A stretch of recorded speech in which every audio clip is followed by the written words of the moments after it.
Excited to say, be going up to Suffolk. Yes, on the July course at Newmarket. 2 fillies races there as well. One really interesting looking listed race too. Myself, Dave Orton, still with you, getting the trip well. Not a bother, full of energy. Who have we got for the final day on the panel then? Well, I've been teasing it all week.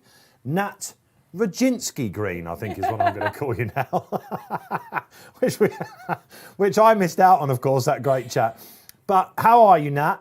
I am very well. Bubbly well. as ever in the office. We won't call it a green room, but we've been warming up nicely, haven't we? I found the coffee, didn't I? I found the proper coffee. Cafetiere you found? I didn't even know we had a kitchen here. I found the kitchen. I found a ping pong table. I found It's all there. a little snooker table. Yeah.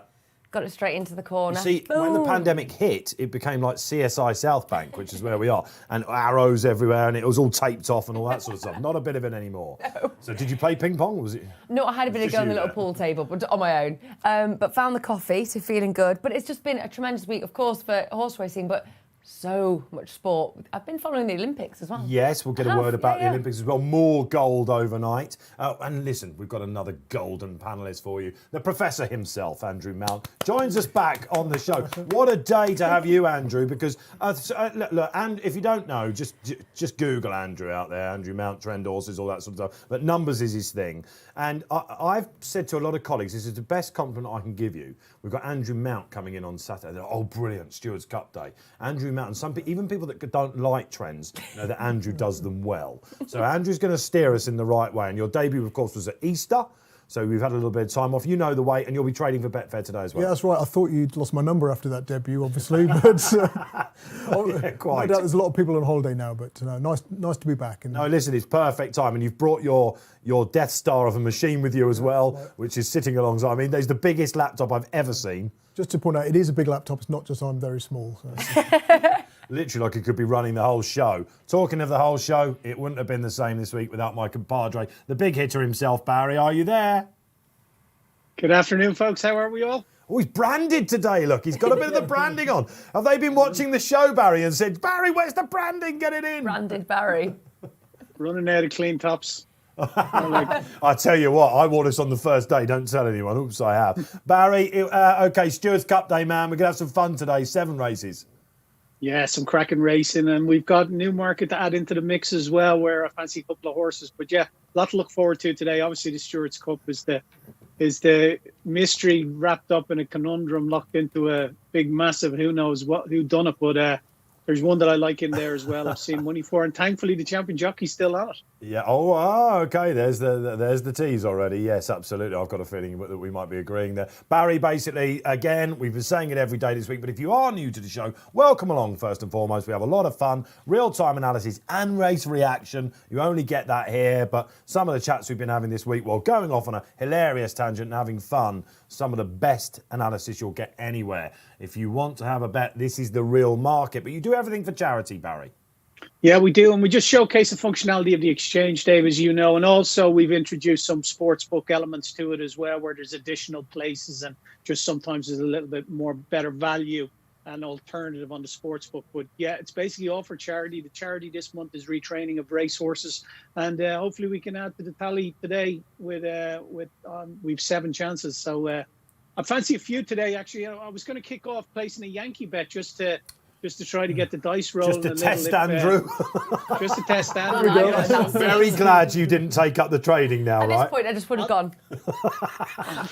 On to the sportsbook, Andrew. We'll do this very quickly because it's going to save us having a bet in the first race. And the 4 horses I like, if you want to populate the bet slip, it's in the 120 the 120 here in Goodwood. It's Dark Shift. Staying in Goodwood, then the 155 First Folio. You go to the 155 Goodwood and select First Folio. I'm trying to find the scroll bars as we speak. The screen's not as big, you see, on this laptop. Don't worry, Rob, please. Senior producer is coming in. Now, Barry, we had a little bit of a joke about Natalie doing the trading. What you don't know about Natalie, and I'm not giving it away, your husband is actually a trader, isn't he? And we said to Natalie, do you fancy a go at the trading today? It's fair to say she went rather red. I would love if Natalie had done it today because there's a lot of novices out there and a lot of people who would be of the same opinion as Natalie that they might be a little bit apprehensive about doing it. But once you lock onto it, it's pretty straightforward, Natalie. Even I can do it. That's how simple it is. Well, Barry, it's something I'd really like to learn. So I did say I'm going to go home. The husband trades. You should be you should be well up to speed on I'm this. not allowed in the room. Ah, there. Okay, fair enough. That's why he wins. Dave, there's even it's not just the doors closed. The doors bang. Bolted. Yeah, and then it's Stay out. Get God away. knows what he's doing. All right, but you're right, Barry. The amount of people, I've said this on the show this week, that come up to me at the races since we've been able to go back. Sometimes I don't really know what you're doing. I love the show, love the energy, love the way you watch the racing. Don't know much about the exchange. Genuinely learning as well. So, Andrew, let's get on with this. We've got Dark Shift in the 120. What was the second one, please, Barry? And the 155 first folio, if you want to populate the bet slip with that. And then on to Newmarket, Andrew, please. And there's 2 horses in Newmarket. In the 210, Lady Airsome. And in the 245, Saida. So there are 4 horses. It's a Yankee. You pick 4 horses. It's 6 trebles. It's 6 doubles, 6 doubles, 4 trebles, and an accumulator. And what we're going to do it for, we're going to do it for £2, and we're going to do it each way for £2. So it's going to cost us 44 quid because that's 11 bets. 6 doubles, 4 trebles, and an accumulator. Those 4 horses. And fingers crossed, it might keep us out of a little bit of. Okay. I thought it was a really difficult day today. That's going to cop us almost $3,500 if those 4 win. Happy days. Lovely. I don't. Like I said, I thought today was a difficult enough day now, but that'll give us a good interest across the card as well. And that's basically what it is with the multiple bets, isn't it? Absolutely. So you feel vindicated now, don't you, that you've put that on to Andrew? But like the professor is, he's caught up nicely and he was already ahead of the game. So there you go. There's the Yankee out the way. There's the market if you're new to the screen. So but basically, this is the in-running market. This is the exchange, the real market. This is where all the bookmakers are trading. Andrew, I'll come to you. You got some friends that are on the rails there today, haven't you? And first thing you showed me when I came in, it's rather wet. Yeah, that's right. It was belting down, I think is the polite way of putting it, when I spoke to him about half an hour ago. The wind's not as bad as it's been some days this week. We've had quite a strong headwind all week. It is into their faces in the straight, but it's only gusting up to about 17 miles an hour, not the 35 we've had at times earlier this week. So maybe front runners won't be as inconvenienced as they were earlier on. We should learn a little bit then, shouldn't we, from this first race? Remember the first day, it started on heavy. These weeks that we have is typical British summertime, of course, but I don't know, it seems, maybe it's just me. It just seems like localised flooding. And, I mean, obviously Ascot was a great case in point. Started with Barbados, wasn't it? And then there we were in Skegness on the Friday. But if you're in Skegness, of course, I'm sure the sun is shining. Honestly. But, Nat, soft ground, Goodwood, we think it comes stand side. Does it complicate it for you, or are you seeing the ball big?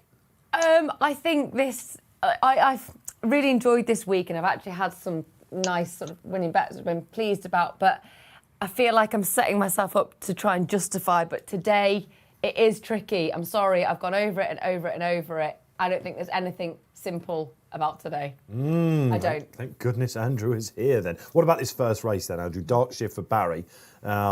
Is there a headline tip for the professor? Yeah, well, I put 2 up in my column this morning, Farazi Lane and Udalali. Now, last night when there weren't any non-runners, both were priced at 10 to 1. Now, with a rule 4, Farazi Lane's now around about 5 to 2, 3.7 on the Betfair Exchange. Udalali's taken a walk and is 13.5 on the exchange, just over 12 to 1. Now, the reason for Udalali, he loves this trip, 7 furlongs, doesn't like Ascot. You look at his 7 furlong record away from Ascot, 4 wins, a second to Ross Collin over course and distance, beaten a short head on soft ground. Ross Collin now £19 higher, very unlucky in the Golden Mile yesterday. And an 8th, last of 8 at Chester last time. Now that Chester run, they had the stewards had them in and said what was the reason for it. They couldn't offer one, but I could. It was you were held up from the widest draw at Chester, a track that favours low-drawn prominent races. Yeah. So I could quite happily forgive that. I thought Udalali was worth a chance back at this track. But Farazi Lane, again, it's 7 furlongs, right-handed in particular. 4 goes at the trip this way around. A third over course and distance behind a very well-handicapped horse on heavy ground whose mark soon shot up from 71 to 86. A couple of wins and a narrow second, back here at Goodwood. So going this way round helps Farazi, nicely drawn towards the inside.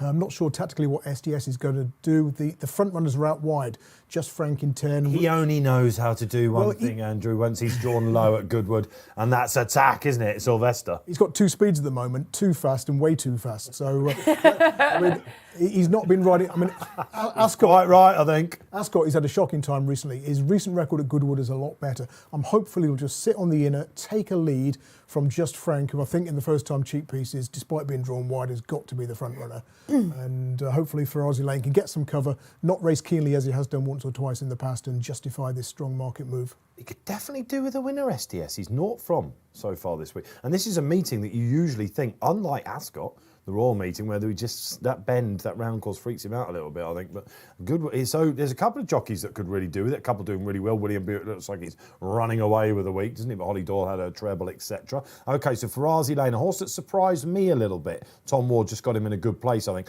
I like... So that's another angle as well. The trainer's going really well at the moment. And they put the cheek pieces back on last time. He'd won really well from the front in cheek pieces, winning by over 2 lengths. And then he didn't have the headgear on for his next 3 starts. I'm a bit surprised he's not gone up to the mile after that performance at Sandown. He was strong at the line. I suppose a bit more of a test with some juice on the foot won't inconvenience him. I think he probably is the right fav, but 5-2 for me a little bit. Well, so he was 10-1 with the rule 4 when I put him up. So that's a non-runner, basically. So there are 2 in this, aren't they? Just let's get some housekeeping out of the way. We will give you the time of this first race. We're going to learn so much, aren't we? The times have been pretty much bang on. Ed Arkle, the clerk of the course at Goodwood's official assessment so far. So this has been a tricky day for them down there. There are 2 non-runners. I counted 9 in the 5 races that we're giving you from Goodwood so far. There may be more to come. So that's Farazi Lane. Right horse, wrong price for me. Paul Keeley, our top tipster here at the Racing Post, Saturday Sizzlers. Masters off, and he was really keen on that Kills yesterday. He's actually there today, Keeley. That's probably why they have. He's had a bit of bad luck with the weather this week, but he's there today. Watch out if you're watching from the track. Kills is there. Go and say hello. We're watching Tom Ward being interviewed at the moment. That means the horses must be on their way out. Can I get in? A horse that was supposed to beat Farazi Lane last time is the one I like. Run to Freedom, Josephine Gordon and Henry Candy drawn right next door. He missed it totally at the start. It all went wrong right at the beginning. Why didn't you want to give him another chance, Andrew? I wouldn't say he's not without a chance. I mean, it was a change of tactics or the fact that he blew the start last time out. He usually races prominently. He does. And if he breaks on terms this time round, what is he on the exchange now? 10.0, 9-1 exactly. Bearing in mind he went off fav to beat Farazi, and this is is it a brother to Twilight's son who raced in these colours? It was Henry Candy's other trainer. That's his Group 1 winner, and now Shively Bart's sire. And a sire that's doing really well at the moment. Really well. I just think the thing is better than 91, this horse. But the sire's progeny tend to do better on good or quicker ground as well, which is a concern with all this rain we've had. Indeed. The tip went up before I saw that picture you sent me from your friends on the track. I'll try and get one of Kills, shall we, while we're down there. Right, now, you remember your debut on this show at the Derby? Yeah. And at the end of it, you said, I've realised that I don't need so many notes. You've done 2 since without me, and all I've been hearing is, while the notebook has got smaller, the pages are still filled. Who, amongst all the many musings of Nat Green in this first race, I genuinely have made the notebook smaller, but the notebook's a lot smaller. Like Andrew's screen has remained massive. I have filled it even more. I mean, I'm really competitive, as you know, and all I want is winners. I get genuinely so upset when I don't take winners. I was looking at Red Mirage and I was like, actually, the turf debut was so disappointing. How can I have faith then? And it never surprises me, the Johnson team, to then get a better run. So I was kind of umming and ahhing, and then I thought, no, Natalie, I just wasn't feeling it. I thought Dark Shift still just takes my fancy. There was so much to do at Ascot, too much to do. He was switched off right at the back, never in a challenging position, and then actually still ran creditably. So actually, when I watched the replay, I thought that was quite a promising run.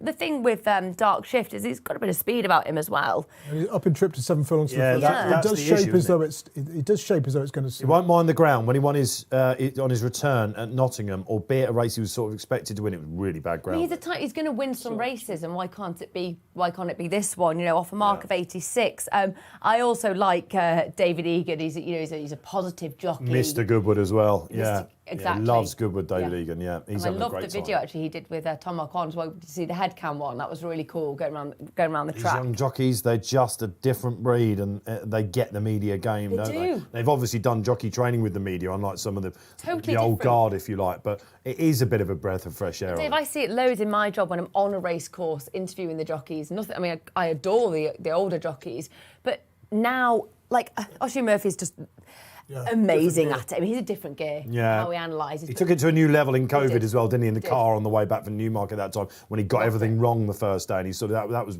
massive tick for him. Then, of course, the next day everything went right. But it's enjoyable to now, interview them, and they give you so much more. It's just like, yes, you've just got one question. Trying to get hold of them for an interview's the hard thing. But once you've got them, I agree, you can't get them off air. Yeah. I don't believe we managed to not mention Ryan Moore when we're talking about jockeys in the media, but well done. Yeah, well, indeed, that was sort of sidestep, wasn't it? Ryan's looking for a third winner on the week. He won on Her Majesty's wink of an eye, didn't he, in the closer yesterday? But apart from that, it was just a Malcolm winner. They are going in then. Good luck. We will get to your comments, get your viewer questions in. Speak to Nat, speak to Andrew, speak to Barry and myself. Dark shift the spotlight selection as well. So 3 ticks for Charlie Hills, who could do with a turn of luck, couldn't he? The poor old Petard. Run his last race now. We'll get a word from you about that after this race then. Oh, one of the greatest sprinters in living memory has run his last race, of course. You've probably seen the breaking news by now on the Racing Post website and elsewhere. So dark shift, wouldn't that be a fillip? Amazing how it does happen. Competitive stuff then. We're going to learn a lot, I think, from this first race. Barry, it looks like Ferrazzi Lane really hot on the off. In fact, I'll go with the call. They are now indeed off and running. And I'm looking for my run to freedom. Going to get to the lead. That's better now. Ferrazzi was a little bit sluggish there, wasn't he? Just Frank, as expected, he only got one way of running this horse. First time cheek pieces today for Danny Muscott from stall 10 or on the 7 furlongs on the Saturday at Goodwood, a tricky draw. He's out in a good spot. Is he going too quick? Run for freedom just there. Shark 2-1, a horse that's not really gone on from his 2-year-old career. He's just there as well. Another horse that's not really gone on, 7 Brothers, all out the way wide. Really happy position, I think, if you're on Master Zoffany or indeed Dark Shift. Run to Ferrazzi, a little bit keen. Red Mirage not liking it, and Oudalali out the back. Andrew, what are you thinking? I'm thinking Ferrazzi's too keen and is too far back and isn't going to win. I like the way Oudalali's going, but he's wide, and will that be the place to be? And if you're on Just Frank, you've got a soft time of things in front, and you're looking okay as well. Yeah, Run to Freedom doesn't immediately look like he's looking to go. He's going to need a run. Here comes Dark Shift. Nat, what you reckon? Yeah, I'm happy with Dark Shift, also because it's great. It's so easy for me to spot him. It's fantastic, isn't it? He's the only grey. OK, we've got one thing right. Run to Freedom not totally done with, but it looks like down the middle of the track. Come on, Oudalali. Look at the way they're ploughing up this green. Dark Shift Unbelievable. needs a pair now. Yeah, Oudalali then, he's the one to beat, isn't he? What price has he gone? Yeah, very low indeed. All right, Oudalali takes it out. A real tough performance. Well done, Andrew Mount. One of 2 for Andrew in the show. I hope you went with him because this is really toughed it out. Was he down the right part of the track, down the centre? 7 Brothers back to form in second, and Shark 2-1. Richard Fahey having a frustrating week. A good third for him there. Slow motion stuff, Barry, in the opener. Yeah, very much so. It looks like the ground's really churning up the inside there. Your winner, though, Oudalali, well tipped up by Andrew, highest 16 for small. No, 14.5 for 434 quid. Had a Betfair SP of 11.2. Your runner-up was 7 Brothers. 7 Brothers trade at a low of 1.25. 4-1 on in running, would you believe? And 4-1 against Master Zoffany in running as well. But it's a bit of a messy race, wasn't it, really? The other horse that you fancied, Andrew, got absolutely a Run to Freedom, was it? Got murdered up the inside? Ferrazzi Lane was just never going. Very, very keen and very disappointing, given this horse was sort of 10s into about 5-2 at one stage. Time of this race. Yeah, the winner's just grounded out, hasn't he, really? Absolutely, Barry, yeah. And again, Andrew, I guess a lot of people would have looked at this. We had editor Bruce Millington on the show. We called him editor yesterday, like president. You call him president, Trump, Mr. Editor. And all that sort of thing. Anyway, so he's just editor. But he said, quite right in his experience, one of the 3 things that punters look for most over anything else, they don't care about what we say, is jockey, and the 1 next to the name. This guy just lined up with an 8. But if you saw that 8th and if you looked into it, it was easily forgivable. One of the things I rarely do is back last time out winners, because I tend to assume any horse who won was probably flattered by the conditions they faced and is not going to provide any value next time. There you go. I'm looking for horses who finished unplaced with an excuse, and So it was bizarre. They had them in last time and they couldn't offer an excuse. You draw an 8 of 8 at Chester and you've ridden patiently. That's your excuse. So it was fairly obvious. And I say that Ross Collin form, he was short-headed by Ross Collin over course and distance on soft ground. Ross Collin, now rated 19 pounds higher, will probably go up again for that run yesterday. Yeah. So he's a really good horse, over 7 furlongs away from Ascot, where, like many horses, he just doesn't seem to like it there. Gorgeous looking, isn't he? Such a likeable operation. That's actually his 4th winner of the week at the meeting.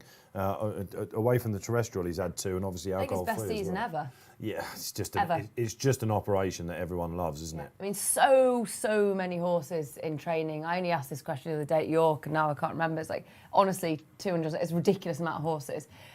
Best season ever. He's absolutely flying, and everybody I speak to on the race course is like, he's just such a gent to work for. And he's so good at bringing jockeys along as well. Andrew, you're aligned. We're on the same page. I was going to go down that. I mean, Oshley Murphy started there. Will Buick started there. They've all been there. Probert, he's having a great time. These 3 current jockeys and William Carver. And they get chances, don't they? Because William Carver's been there for quite a few years now. Yeah. And it's amazing he's still carrying the 5, isn't it? They must manage these claims, I suppose, because you see him a lot on the all-weather learning his trade. That's where they cut the teeth, isn't it? These young jockeys. And it's probably better than rattling through that claim quickly and then being professional and then turning freelance because you haven't got a retained yard anymore and struggling. No, he does do ever so well, and you'd have to look online. But I think when I was speaking to Simon Humphries, the lad that works for him, he said there was only like 1 Saturday in weeks that he hadn't had a winner. He's just absolutely firing them out, which is pretty impressive because every day with the winners is an important day, but the Saturday winners are what a lot of people aspire to. And of course, these younger, his 50th career winner, believe it or not. Yeah. These younger jockeys get a chance now because you can't. The jockey's not able to ride at 2 meetings on a Saturday. They're perhaps getting more opportunities than they would have done previously. Like Jane Elliott, for example, is doing wonderfully well at the moment. Yeah. Getting a lot of rides, for Tom Dascombe that maybe in the past Richie Kingscote would have hot-footed it to ride at an evening meeting instead of her. A couple of eye catchers there, actually. Red Mirage, you mentioned. Yeah. He got way off the pace. He looked like he was hating the ground and basically looked like he completely lost his way. He's coming back at the finish there, so from stall 11. Interesting point Barry made about the inside of the track, and you look at the draw of the first 3 home there, still 6, 7 and 11. That's before the non-runners are taken out, and they've all raced off that rail. We're on. There's something going on here. We're aligned. There is something going on. I was going to say, are we going to see what we saw on the first day in the Goodwood Cup? Do you think on the race around courses what they was might that, 6, explore? 7, 11? Certainly in the middle they're going to go down now. What was interesting, normally Goodwood, the handicaps, particularly over a mile 2 or further, your default position is go to see what Mark Johnson's running and back them all each way. You'll probably get the forecast. And then, of course, that wasn't happening this week because of the headwind, because perhaps the ground's cut up on the inside, because it's softer than most of his horses like. And the only 2 winners he's had, both have changed tactics, Quadra and Maidani, and come round the outside rather than making all, which was... Maidani was impressive yesterday. Their normal tactics. Big day in the sun, deservedly for him in the Golden Mile, of course. What are your Goodwood highlights out there? Let's hear from you then out there. Get involved. This is where you get your shout out on a Saturday. You've had it Tuesday, Wednesday, Thursday, Friday. This is the Saturday crew. And just something from the guys in the gallery that are letting me know. The first race time, slow by 7.5 seconds, 7.59 actually. Makes a bit of sense. They didn't dawdle either, did they? It's almost like we've gone full circle back to Tuesday's ground. I know. Yeah, it looks like it's getting pretty cut up, doesn't it? And the worst thing about that ground is that, I mean, on Tuesday it was fresh, wasn't it? They were going through it. It wasn't a bother. It actually looked all right on the eye. That was sort of winter ground. On day 5, it's... So a tricky day, and the ground is going to compound. Yeah. So how are you feeling about it? Fine. Dark Shift didn't quite get home there, did it? No, Anna had every chance. No excuse. Yeah. No excuse. Should have had enough. I may have said needs to find some balls, which probably wasn't the best term I meant, but had a gap and gone through it. So no excuse. Bit more of a man. Still a colt, not a gelding. So yeah, that's what I mean. Yeah, okay, hoping, fair enough. That was going to happen. Should we make it easier and look at the next race over 6 furlongs? It's only the Stewards Consolation. First 2 at Goodwood, then the 2:10. We'll start speeding up a little bit. Again, we digress. Here's an interesting question for you out there. Perhaps you'd like to get it in the chat. Maybe the guys can get this. We've done these great polls this week. Where's the draw? Where are we going to be going in the Stewards Cup? Will it be high? Will it be middle? Or will it be low? Let us know. What do you think? Where are your big fancies? Maybe we could have a side bet. You have low, Nat have middle, I'll have high or whatever. And for whoever gets the first round after we finish. What's favourite at the minute? I'm so confused by G-Rod's analogy of the draw that I just... In the paper today, Graham Rodway did the preview or analysis, as we now call it, the pre-race analysis, and it's fair to say it made your head hurt. I was a little bit confused, wasn't I, by the end of it? Yes, he does like to go on about it. But again, him and Mel Rose, Keith Melrose, who we had in yesterday, they just get a little bit nerdy with it, and they love to do it. It's almost like they spur each other on a little bit, you know. But it's a great preview, but you kind of come out going, I'm not really sure. Is that the thing, Andrew? I remember the last time it was really soft, and Kill's been banging on about this all week. Paul Kelly's like, they all make a beeline for that far rail. That's right. That's when Lancelot Dulac ran. Frankie, I think masterclass. he was drawn 10 or even higher, but he's basically broke well down the middle and then got straight across to that far side. So if you look at just the draw figures, you're thinking, stall 15 of 28. That a middle draw could be okay, but that doesn't tell you where the horses race necessarily as well. Yeah. So and it was low numbers, far side benefit that day. I'm actually looking forward to this race, tipping-wise. Should I get mine out? In fact, Barry, come on, give us some help here. Where are you going in the Stewards Consolation? Have you got one? Yeah, I was fancying the First Folio, but Jenny, looking at that ground, I think it's going to be gone for him. Now, I know he has a bit of form on soft ground in France, but he's done his winning on decent ground, and that's going to be against him. A horse that, when I was looking at the race at the 48-hour deck stage, you're unsure what the ground's going to be like, but I thought Boundless Power, if it came off soft, that he would have a decent chance. So what we're going to do, we're going to look to back Boundless Power in the win and place market, 6 places on the exchange. So 25 quid in the win market. He's currently trading at 15.5 and 25 quid in the 6th place market. He did well in Nottingham to win by a neck from Stake Acclaim. He was 86 there. He went on to Ascot then just a couple of weeks ago and finished, he was 5th. He was only beaten a little over 2 lengths to significantly. He's off 89 now, but I think he'll go on the ground. He's drawn 16. I think I'm okay with that draw. So, win and place 6 places on the exchange for me, Boundless Power. You're all matched there, Barry. 15.5 in the win and 2.68 in the 6th place market. He's almost a bit too good. Brilliant. He's almost a bit too good at the training, isn't he? We should have expected this, maybe, I suppose. Because you used to do a bit of bookmaking. Not his first rodeo. No, yeah, it isn't. I mean, I've been full-time sort of in-running trading 10, 12 years ago, and obviously used Betfair for that. That's where you met Nat Sussman, wasn't it? Yeah, that's right. In Canary Wharf trading room. All started there. I mean, I bet there's a lot of personality in that room, isn't there? You like a go there. I can go anywhere with that. But yeah, absolutely. So these trading rooms, should we just have? Are they still out there? These trading rooms? Because COVID would have scuppered that, wouldn't it? No, not so much. Or if they are, they're private. Most people are working from home now, of course. But yeah, you go back to sort of 2007, 2008. They sprang up all over the country. Ross Briley likes a bit of this. Our friend Roscoe, he's something he's been into, isn't it? Yeah, Cardiff, London, Birmingham, Edinburgh. You'd have sort of 20 people sitting in screens. It was just like being in the city, being in a city trading room, and you'd pay you sort of 50 quid a day, and sit there, have access to fast internet and the fastest pitches at the time. Were they very quiet, these rooms? Were they was there a professional sort of courtesy that you don't? They don't like that. Yeah, there was a list celebration list of rules, and it was like no talking. Disclaimer. No mid-race entry. No talking. No shouting home winners, because if you've had your best race and you've won a few grand, the person like next a private to you club then. If you're blackballed, you're out. I'd be awful. And it depends, because lots of people don't listen to the commentary. They might just listen to nothing, like just white noise. Really. And everyone had a nickname as well. That was the thing. You had to have a nickname. What was your nickname? I was the Major. Major. We had one fellow Mount. We had one fellow called Semtex, because he always used to turn up in a massive big puffer jacket in the summer, so he assumed he was a suicide bomber. What's that? And every time we had a losing race, people would start moving away from him. I'm surprised you were quiet in there then. Some people were actually crying, were they, then at that point when he walked in? This is it. I better at least. This is brilliant. Boundless Power. Let's bring it back to the Stewards Consolation. You've got plenty of time, actually. 20 minutes. We're going to digress today. We're going to have some fun. There's an end of term feel about it. Boundless Power. He catches my eye, Barry. I've got to be honest with you. Mick Appleby in these big sprints. He's there time and time again. This could be SDS's winner. And let's face it, he's probably happier on the sprint track, isn't he? Stall 16, Andrew. This is the tricky one, isn't it? I mean, you're looking at the pace of the race. We've got pace on both sides pretty much as well. So it's probably those in the middle perhaps are going to be a little bit inconvenienced here. And it's a case of, as a jockey, you've got to have a plan, haven't you? Where are you going to go? You've got Music Society in stall 2 who can make the running.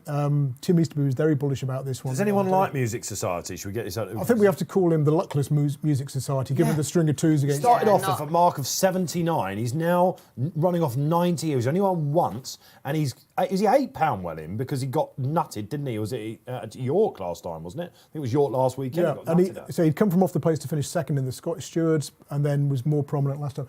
I mean, actually, sorry, I was getting my pace maps confused with the main with the Stewards Cup, the 340. There isn't on paper loads of pace here. You've got Mr. Wagyu down the middle. Yeah. Who could have done without the rain. The Quinn horse. He's brilliant. You can set your clock by him. As soon as June comes round, he starts winning. June and July, he's had 25 runs, 12 wins. Wow. Of those 13 defeats, he was in the top 4 in 9 of them, the top 6 in 12 of them. So backing him each way in June, July. I know we're at the end of that 31st of July today. But he'll blast off from stall 17. Where will he go? Will he go to the left, down the stand side? I'm guessing he will, and take them along there. Staxton, who ran well in the Scottish Stewards last time. Some real characters you're mentioning here. High draw. I thought he'd be aimed at the Great St Wilfrid. He's the Ripon horse, which is at the, of course. That's right, Ripon next big race. But he could go well. He'll handle the ground. He's drawn 23. Another Easterby horse, Buick on. Yeah. And again, you've got Zufeng as well, Tom Ward, who has got some. So hopefully we've mentioned the winner. The Hunt Cup winner. Yeah, I mean Zufeng will probably make the running on this side. What? Hopefully we've mentioned the winner. I'm hoping we haven't actually yet, but I'll get to that. Yeah. So in terms of pace, not as much as there is in the Stewards. Right. In terms of shortlist, of those drawn low. Music Society should be there or thereabouts. First Folio, I was worried about the ground for that one.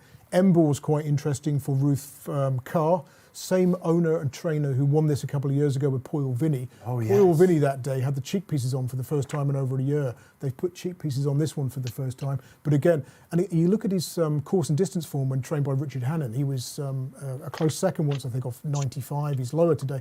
Trouble is, the ground's gone against him. He needs it quick. Treacherous won this last year. He's running off a similar mark. Yes. He ran a belter at Lingfield last time on the all-weather. He came into it last year with a win, didn't he? I can't remember. But he did. But he finished 6th last time. He was beaten less than 2 lengths. The pace held up. He's trying to come from How old is Treacherous now? He's a 7-year-old. That makes sense. Yeah. But he'll go. He's got to come across. He's still 10. So where's he going to race? Will he have enough pace to chase? Because he does like them to go like the absolute clappers. So it's a real tricky one. Obviously, Concierge ran well in the main event last year. Finished 10th at 100 to 1. I think I bet him each way 8 places that day. He finished 4th best in his group among the low numbers. He's high.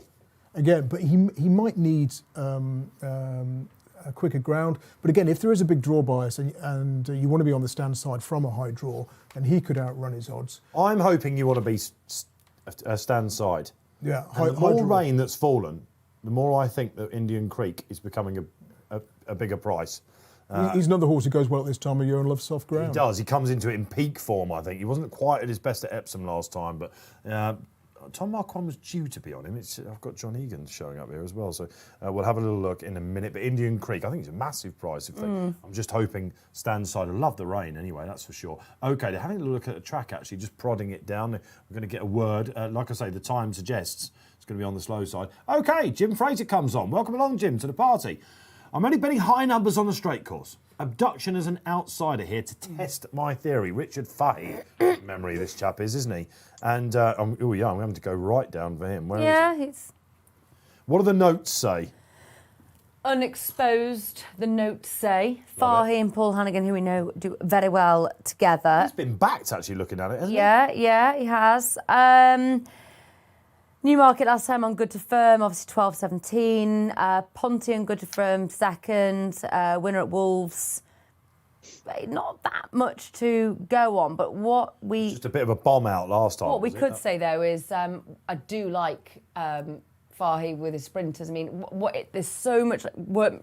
Basically, Fahey's got that many horses there in the yard. Yeah. There's no time for dawdling. So all the jockeys and the people that ride there are like literally get on the gallops and you go. Time is of the essence. So actually young, they learn to go. They work with good horses. They work to quite a quick pace, and that does then relate to his sprinters. He's had a frustrating week, hasn't he? Yeah. It's fair to say. Well, For such a big yard. He's been out of form, really. I think he's 4 winners from 88 in the last fortnight. Yeah. Premier 5%. Power was the one that got away, wasn't it? The Norfolk winner in the Richmond. But he had a winner at Newcastle on Thursday night, and of those 88 horses on Thursday night, surprised me. He started the season like that a little bit. He's just got so many odds. Powerhouse Northern Yard, over 3,000 career winners. You know, unbelievable. Abduction ran in that. Wouldn't want to be the stable cat this week, I don't think. He ran in that Black Rod race at Newmarket. Yes. 5 horses went to the far side, and 4 of those were in the first 4 places. And when the dealing's done, it was second best of the near side group. Has won this week at Goodwood. And Bit of money come for him though. 7 Brothers Yes. was only just in front of Abduction last time, and has run a good race in our first I race. think if you like Music Society as well, I think he's £9 better off for a head defeat when they met earlier in the season. Music Society's danced a lot of dances since then. So Jim, absolutely, might be onto one then. The market seems to think so. What else we got coming up? Paul Bakewell comes back on with us most of the week. Paul has, and who we like here then, Paul? The Lamplighter is way overpriced. Right, Andrew, get ready for the Lamplighter. Loves a bit of course, loves a bit of dig, runs off bottom weight. Good each way bet.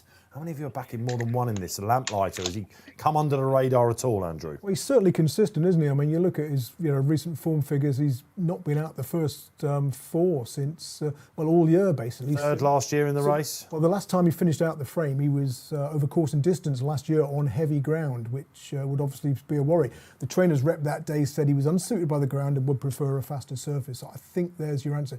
Good to soft, maybe he can get away with it and finish in the first sort of 2 or 3. He's got Ray on, hasn't he? The Ray of Light. I mean, Ray Dawson. He's good. Yeah, but look at his Goodwood form. His Goodwood form's very He good. absolutely loves it. Yeah, I was just trying to get the figures up for that. He's got good. Yeah, as good Andrew said, Goodwood twice form. out the frame from, 8 starts over the course and distance? Yeah. All right, Paul. Yeah, OK. So if he goes on the ground, Ray Dawson claiming 3, lightweight, the lightest of weights. Who else we got finishing off for the first race? Chris Timms. Welcome back, Chris. Bickerstaff, one of my best bets of the day. You're with Paul Keeley on that. Keels absolutely saw the ball big here. Bickerstaff, Andrew, in those famous David Armstrong colours. Yeah, running that Jumbie race, I think, didn't he, at Newmarket? That's obviously worked out so well. The time was quick. And then last time at Ascot, won very well. He was the only horse to really race hard up against the stand side rail, though, so I did just wonder if he was a little bit flattered.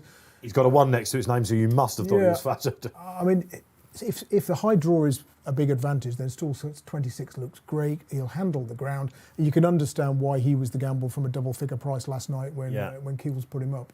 So I'm Indian Creek. Andrew? Crikey, I'm going to go Staxton. Because he's drawn high, he likes the ground, and he ran well on the Scottish Stewards Cup last time, a race that's working out well. We've all had a cheer out of Staxton before, haven't we? No. Never.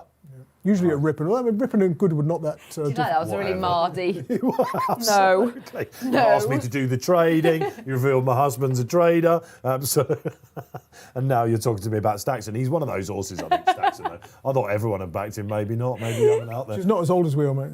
No, well, no, quite. Absolutely. Yeah, there's 10 years between me and Natalie, would you believe? Probably not. OK. I was a buyer at 12. Natalie, what of all the notes, who comes out on top? Yeah, I really like Bickerstaff in this. Think better again. Big fan of the trainer, but he's by Mason as well, so the ground should be absolutely perfect. Should love these conditions. I think he's going to run an absolute cracker. I don't want to ignore Power Over Me though. Right. Kieran Schumacher. I know it weighed in light. Epsom, what was it? About like £2 or something. Weighed in light, right. something like that. So was disqualified, which is a bit of a shame, isn't it? But Prior to that, rocking and rolling, wasn't he? And actually, even the Epsom performance, weighing in light, was nice because kept on really well. £7 well in. He's been absolutely excellent. The only thing I've written here is a bigger field like this is a different kettle of fish. Do you know what? Even though he was £2 light, our handicappers, our Racing Post ratings guys said, even though he was £2 light, this was still a PB for him. Still a personal best. So they wouldn't worry about that. Yeah, absolutely. He showed he was still definitely going the right way. It'd be interesting to see how he copes with the straight track as well, because he's been going really well on left-handed tracks, hasn't he? That likes sort of Brighton, Epsom, and on the all-weather. Good point. Loves a bend. Let's bring it back to Barry, because the more you listen to this, Barry, the more you think that Bickerstaff perhaps ought to be the market leader. He's 7.2 at the moment. The market leader still strong. First folio of 5.9, heading towards a 5-1 chance. One of the outsiders I will flag up as attracting some support. It might be the Ryan Moore factor, but Zim Baby, it's another Appleby horse. It's another Mick Appleby horse. Was matched a couple of £100 at 60 on the exchanges into 42 now. So that's one worth flagging up. Boundless Powers 14 at the moment as well. Zimbaby, yeah, again. Andrew, help me out with this one. She's in 8, isn't she? We should say that the last 3 winners of this, by the way, we're talking about the draws, high, low, or down the centre. They have been single figures, haven't they? In fact, let me just count this. 1, 2. So basically, 5 of the last 7 have been single figures. So we think it's all about pace, but if you were looking at historical trends recently, you want to be low. Could be in the right place. You look at Zimbaby's wins; they tend to come when she's made the running or at least been close up. Now, last time out in a 5-runner field at Chester, she's drawn in store 1. You just think, well, only one thing's going to happen here. Theodore Ladd is just going to blast off and go, but didn't. Whether it was a case of missing the break or just a change of tactics. Racing Post, they held up in last, hampered soon after start. Just nothing went right. Hung left throughout. A bit like Udalali then in our previous. Yeah, race. probably failed to handle the track, and so you can forgive that. And again, if you can find a valid reason why a favourite got beat last time and finished out the frame, then you're probably going to get over the odds next time out. Ryan Moore, fantastic booking, loves soft ground. Has last win came over 5 furlongs, but has won twice over 6. So. And the latest handicap win did come off 80, so she isn't necessarily well handicapped. But for that sort of price, you can't have everything. You can't have ticks in every box. You've got the ground, you've got the jockey, potentially you've got the running style. You've got an excuse for that last run. Just maybe a mark of 91 might just be a little bit beyond her. This is only the 3rd ride that I can find that Ryan Morris had for Mick Appleby. Right. Wonder whether that's an agent thing, don't you? Saying you might want to get on this one or something like that. Yeah, that's a point. That's a point. That is the interesting. ground's going to be a big thing, isn't it, for Zimbaby? She had her chances for me earlier on in the season, but maybe.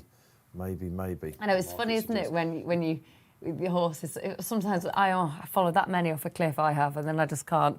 It's absolutely so frustrating, isn't it? And then the day you don't back them or have mixed She way does like a bit of dig underground, though, doesn't she? She's the 3rd on a 1-run and heaviest soft ground winner. The one thing also about her profile that's really interesting, she's had just the one run at loads of courses. She's really well travelled, this horse. Yeah. Sometimes you look at a horse's profile, it's all, York or it's Goodwood or something like that, I don't know, or Windsor or something like that. I don't think she's ever had more than 3 runs at one course. That's remarkable, isn't it? But she hasn't. Particularly for a Mick Appleby horse. Lingfield or Weather, she's run 3 times. Otherwise, that's it. They tend to turn up at Southern and Nottingham and stay pretty local. Suggests it's in her head, doesn't it? Got to take her somewhere new, otherwise she just gets used to the game, So I don't know, something like that. Is not the worst point. Maybe at home look, I could be completely wrong. We don't know. Maybe at home she might be a bit idle, she might be a bit switched off, she might lack of interest, so then maybe. This is what Nat will bring to was it these? Expert Eye won the Jersey, who apparently just, Newmarket was too close and enjoyed the travelling and didn't run very well at his local track. They are such thinkers, we must always remember.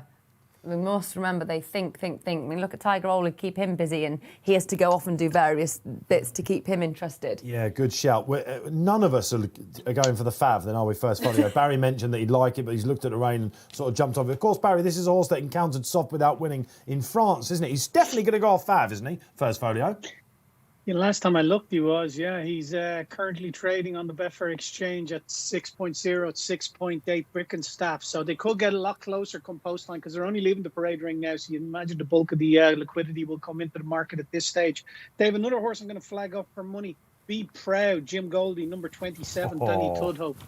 Few quid knocking around for that at bigger prices, was 50 on the exchange. So that could be one more chatting about as well. We had a good crack the final race yesterday, Barry, didn't we? We thought Yukon Glen was going to get out. Bruce Millington was on it, wasn't it? And they hung left to the centre of the track, didn't he? I bet him in running as well. Did you? Yeah, I mean, I thought it was in front. Barry said maybe he's never headed. I haven't seen the. But this guy is, talk about keeping busy. Be Proud is be busy, isn't he? He's literally running every week, and he is a shout at the telly type horse. But when he's on his game, the ground would be of some concern, I think, probably, Andrew, would it? Well, yeah, and he's been a frustrating so-and-so as well, and he often comes there travelling well, usually under patient tactics. When you're an analyst, you can be a bit lazy and say, I've done it more than most, trust me, needs everything to fall right.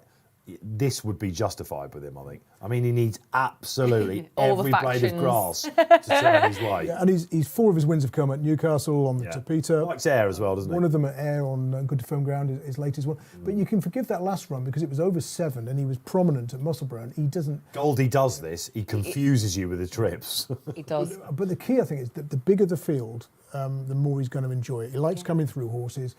Looking at his record on very deep ground, I don't think he's had many...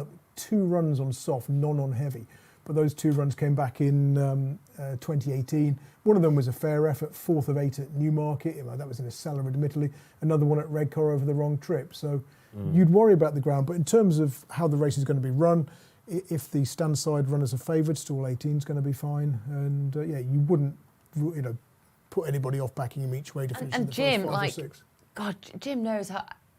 Every season when I actually then go and look at Jim Goldie and his prize money, I mean, he really is like, he does so well. Not a lot of days when he doesn't have runners, is there? I don't think. Even down south, absolutely. Like He is in, he is in the money. It's easy to. He's a fascinating character, Jim Goldie. Yeah, if you ever get the chance, any viewers on a race course, he'd actually love it if you approach him. There's not a lot he doesn't know about breeding, about like the young stock he has. I mean, he is. He'd break a translator, Jim Goldie.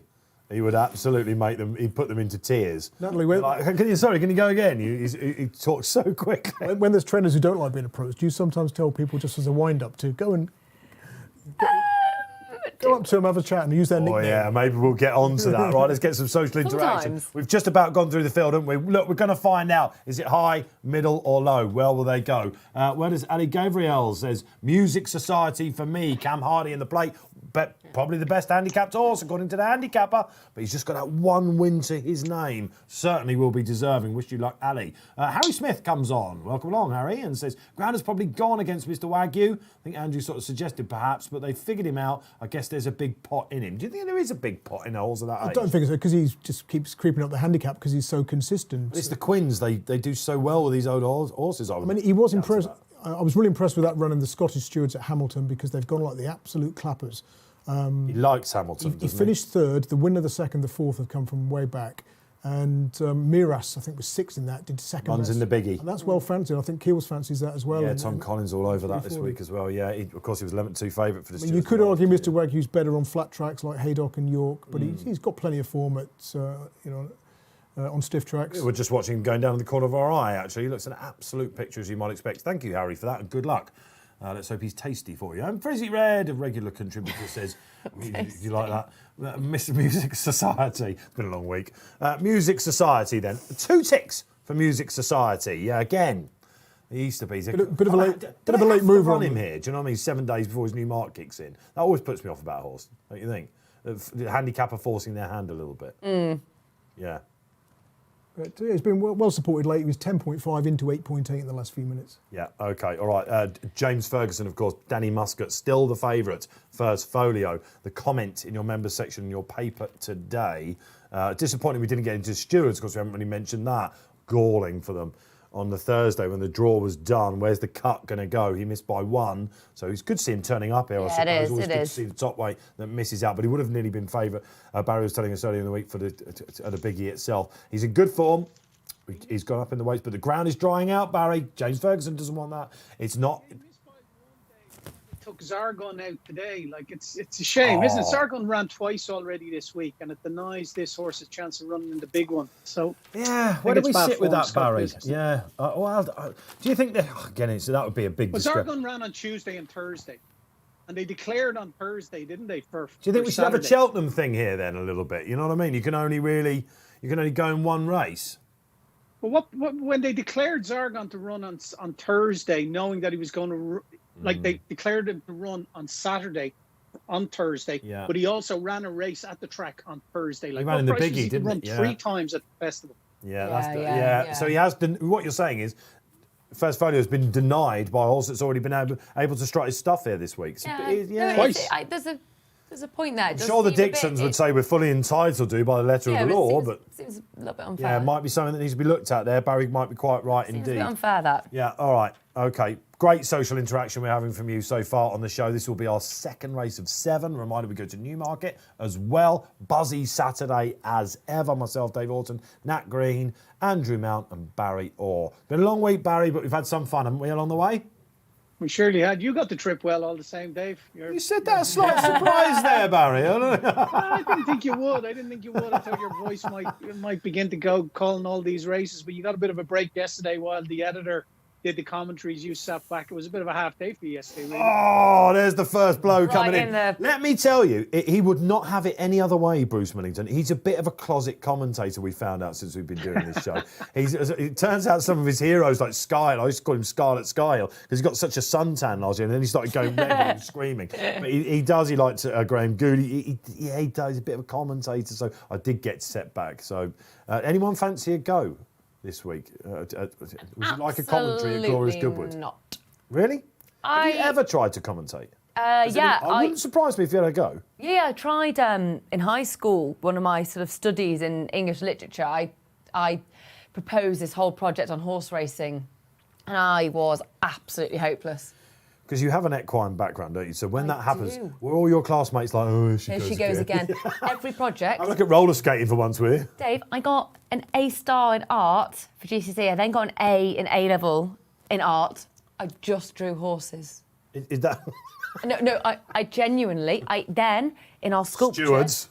I did a sculpture of a horse. And guess Did what? you really? In the exam, what came up? Dogs. Absolutely. Not numbers, thankfully. I based everything on horses, but it worked out all right. The last time I worked with Natalie on the radio, the commentaries went down. She was presenting, I was punditing, and Yes, she true. was meant to be doing the commentary. She handed over to me. It was a 1.5 mile Irish maiden low with blow. about 6 runners. I didn't even mention the winner until they'd washed him down and weighed in. So Oh, yeah. definitely It's not for me. really, really tricky, this commentary lark. Who fancies to go at commentaries out there? No, you do Do it. them hard? Well, this is easy commentary, really. I mean, I say this is easy. I mean, I've got Stewart's consolation. But I can throw, we chat, don't we, through it, really. In pictures, Dave, I really do like the look of Bickerstaff. He is getting a little bit warm. But my favourite thing is looking at them. I mean, Is he favourite now, Barry? Clear favourite, 6.2. he looks, Well he looks predicted. beautiful in the preliminaries, but he is getting warm on his neck. And there's another late move, Zhu Feng, Tom Ward, possible front runner, drawn low. 50 on the exchange. Have you Really been? got that wrong. Hunt Cup. Careful how you say it. Yeah, indeed, absolutely. Hang on, Dan, it wasn't that bad. It's like a drop. Get back to your sculptures. You know what I mean? It's absolutely... 42 quid traded at 150. He's now 50. And concierge, It's hard to see. concierge on the other side as well. Sort of 100, Zhui Feng for 100 Tom into Ford. 48. Adam Farraher, of course, who's at the... that's an interesting booking, actually, isn't it? Who's at the Haggis Yard. OK, so Farazi Lane didn't fire for Tom Ward, but some of you do. This is the great thing about this show. Especially when we get 10, 15 minutes and we get a feel of what the market wants to say because we're getting the interaction. And I said it looks like Bickerstaff should be going off favour because there's so many of you. And coherent arguments, lots of love for it. After this race, we'll have a little Batash chat as well. Get your Batash memories in. Shame yesterday, wasn't it? But you could see the glumness of Jim Crowley coming in. They're looking after the great sprinter. And of course, he now heads off to a happy retirement, which will certainly get a Shadwell. We'll have a bit of chat after this.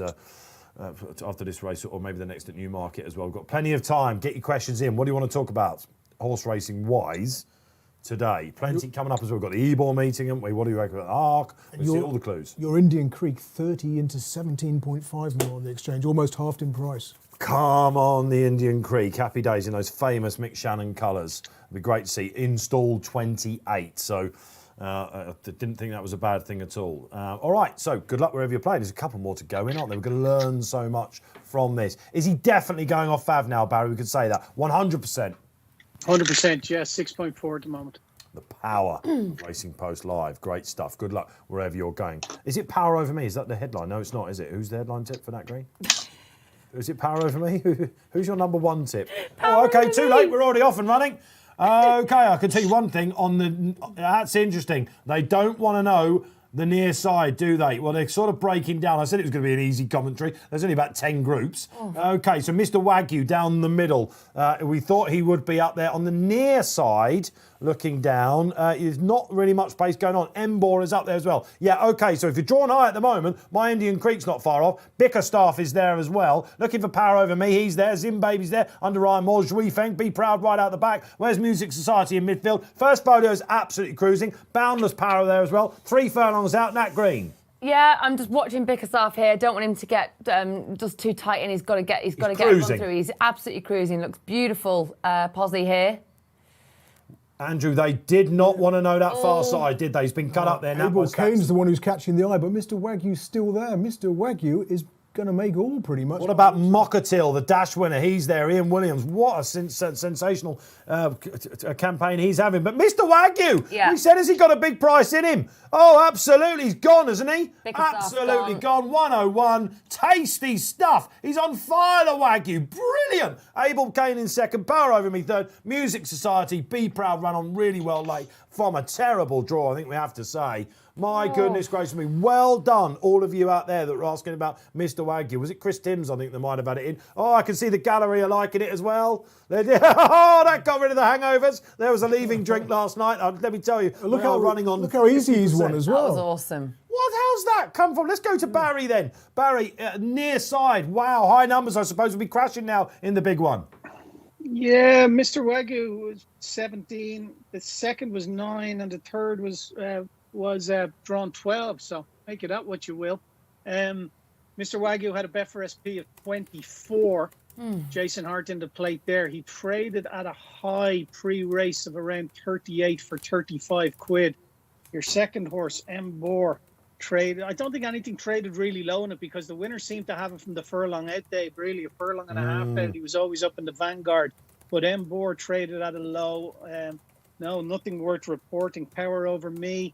Didn't trade too low either. Obviously, he had every chance. He just wasn't good enough on the day. But Power over me traded at a low of 4.8 in running. But the winner's always handy, and he's won easy. Yeah, I'll tell you what, your Boundless Power, I'm just looking at back, Barry. He got absolutely no run whatsoever. Everywhere he looked, the door was shut pretty much. And my Indian Creek, no room on the near side either. That's the problem, Andrew, isn't it? When you're drawn right on the rail and you're not a handy horse, you need a lot of luck, man. Yeah, that's right. And we're going to see more of that in the Stewards Cup at 3:40 because I think they're all going to want to come across, and there's going to be some hard luck stories more so than you usually get at Goodwood. Can I tell you, we've had we've got James Byrne, John Harding, some great roving reporters on the track today. D'Souza, Sylvester said it felt heavy after the first, so did he? Heavy on the round course. 2:30. One of my best plays of the week comes up. Will he handle the ground? That's the question. All right, I think we're going to see some markets going on their heads today, Barry, or don't you? Surely high numbers now are going to be favoured in the big one come 3:40. I'm not so sure, Dave. I don't think the markets are going to be that. I don't think they're going to react as massively as maybe you're anticipating there, to tell you the truth. Although Itchalab who's in 25, he's your clear favourite now at 6.8. So Fresh was your favourite, and Fresh is drawn 16. He's 8.2 now. Hurricane Ivor is 8.2. So El Pajab, who got out in front from that draw, 6.8, clear favourite now in the Stewards Cup. And isn't it difficult to make up ground on that testing gluey surface? There's your Betfair SP then, a whopping 24 for the Wagyu. The Quins. Was that Jason Hitman Hart as well? It was, wasn't it? Yeah, Jason Hart. He's such a strong finishing jockey as well. If you watch, seems to be very good in sprints, doesn't he? Very good. Yeah. Very good. That's 13 wins from 26 starts in the June-July period now for Mr. Wagyu. Absolute machine. You love it. That's got you going, Mounty. Isn't it? That's absolutely. What do you do if he runs on the 31st of May? Hold fire. Wait 24 hours. I've got a wager he probably wouldn't. You've got to draw. It's funny that, isn't it? We have a quick chat now. We're going to go to Newmarket next, by the way. Really competitive fillies nursery. We'll get the market up on the screen for you there soon. I'm sure you can see the runners at the bottom of your screen there.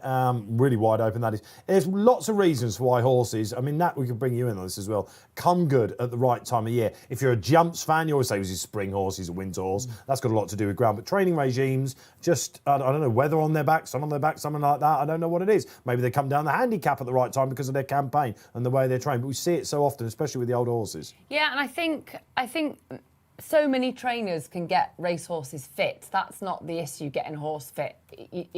That is logical how you get a horse fit. I think really the key is race planning. It's putting horses in the right races. And I suppose with the older horses, you know them. You know their routines. You know them so well. You've had that time and affinity with them to get to know what they like, what they don't like. Mares, fillies, they've got, their hormones are a massive deal. You cannot get away from it. Whether it's jumps, flat, it doesn't matter. A mare in form. Yeah, or a mare in foal, and you'll see improvement. With the younger horses, some of them depends when they're foaled as well. Early foals, later foals, and some are stronger, some are weaker. So. There's so many factions. I know some very successful horse players, if you like, that look at the foaling it's horses. Important. Right, it can be really important. Yeah, interesting stuff. All right. OK, there we are. 2 at Goodwood then. We've had one of the big sprints out of the way. It's gone to John Quinn, Mr. Wagyu. Great to see these old horses having their Saturday turn in the sun. And well done, some of you viewers out there. You knew, didn't you? All right, let us know what that makes you think about the big one then, the Stewards Cup, one of the best sprint handicaps of the entire year. We cannot wait for that at 3:40. But for now, we must go to Newmarket. Barry Orr, this looks nigh on impossible. Yeah, it's one of those, isn't it? It's a nursery at this time of year. It's a real guessing game. But the one I like in it is a horse called Lady Airsom. She was 8 to 1 when we first went up with this race, so she's a nice price now. She's 11 on the exchange in the win market. She didn't get home over 6 furlongs in the Albany. That was on heavy ground, although she's won in Beverley on soft ground and got the firm. She was only beaten 6 lengths by Sandrine in that race, the Albany, and she was a 50 to 1 chance that day. She's top weight, 9.7, but she's got a very valuable and decent 7-pound claimer on her, Oisin McSweeney. So she's set to carry 9 stone. I think she'll be there or thereabouts. So we're going to back her in the win market at 11. Happy to be a price taker here, Andrew. 25 quid in the win market. And we're going to look at 4 places in the 4-place market where she's currently trading at 296, which is just 2 to 1. We're going to have 25 quid on her at that price as well. So Lady Airsom, I think, should go well here. It's on good ground as well today.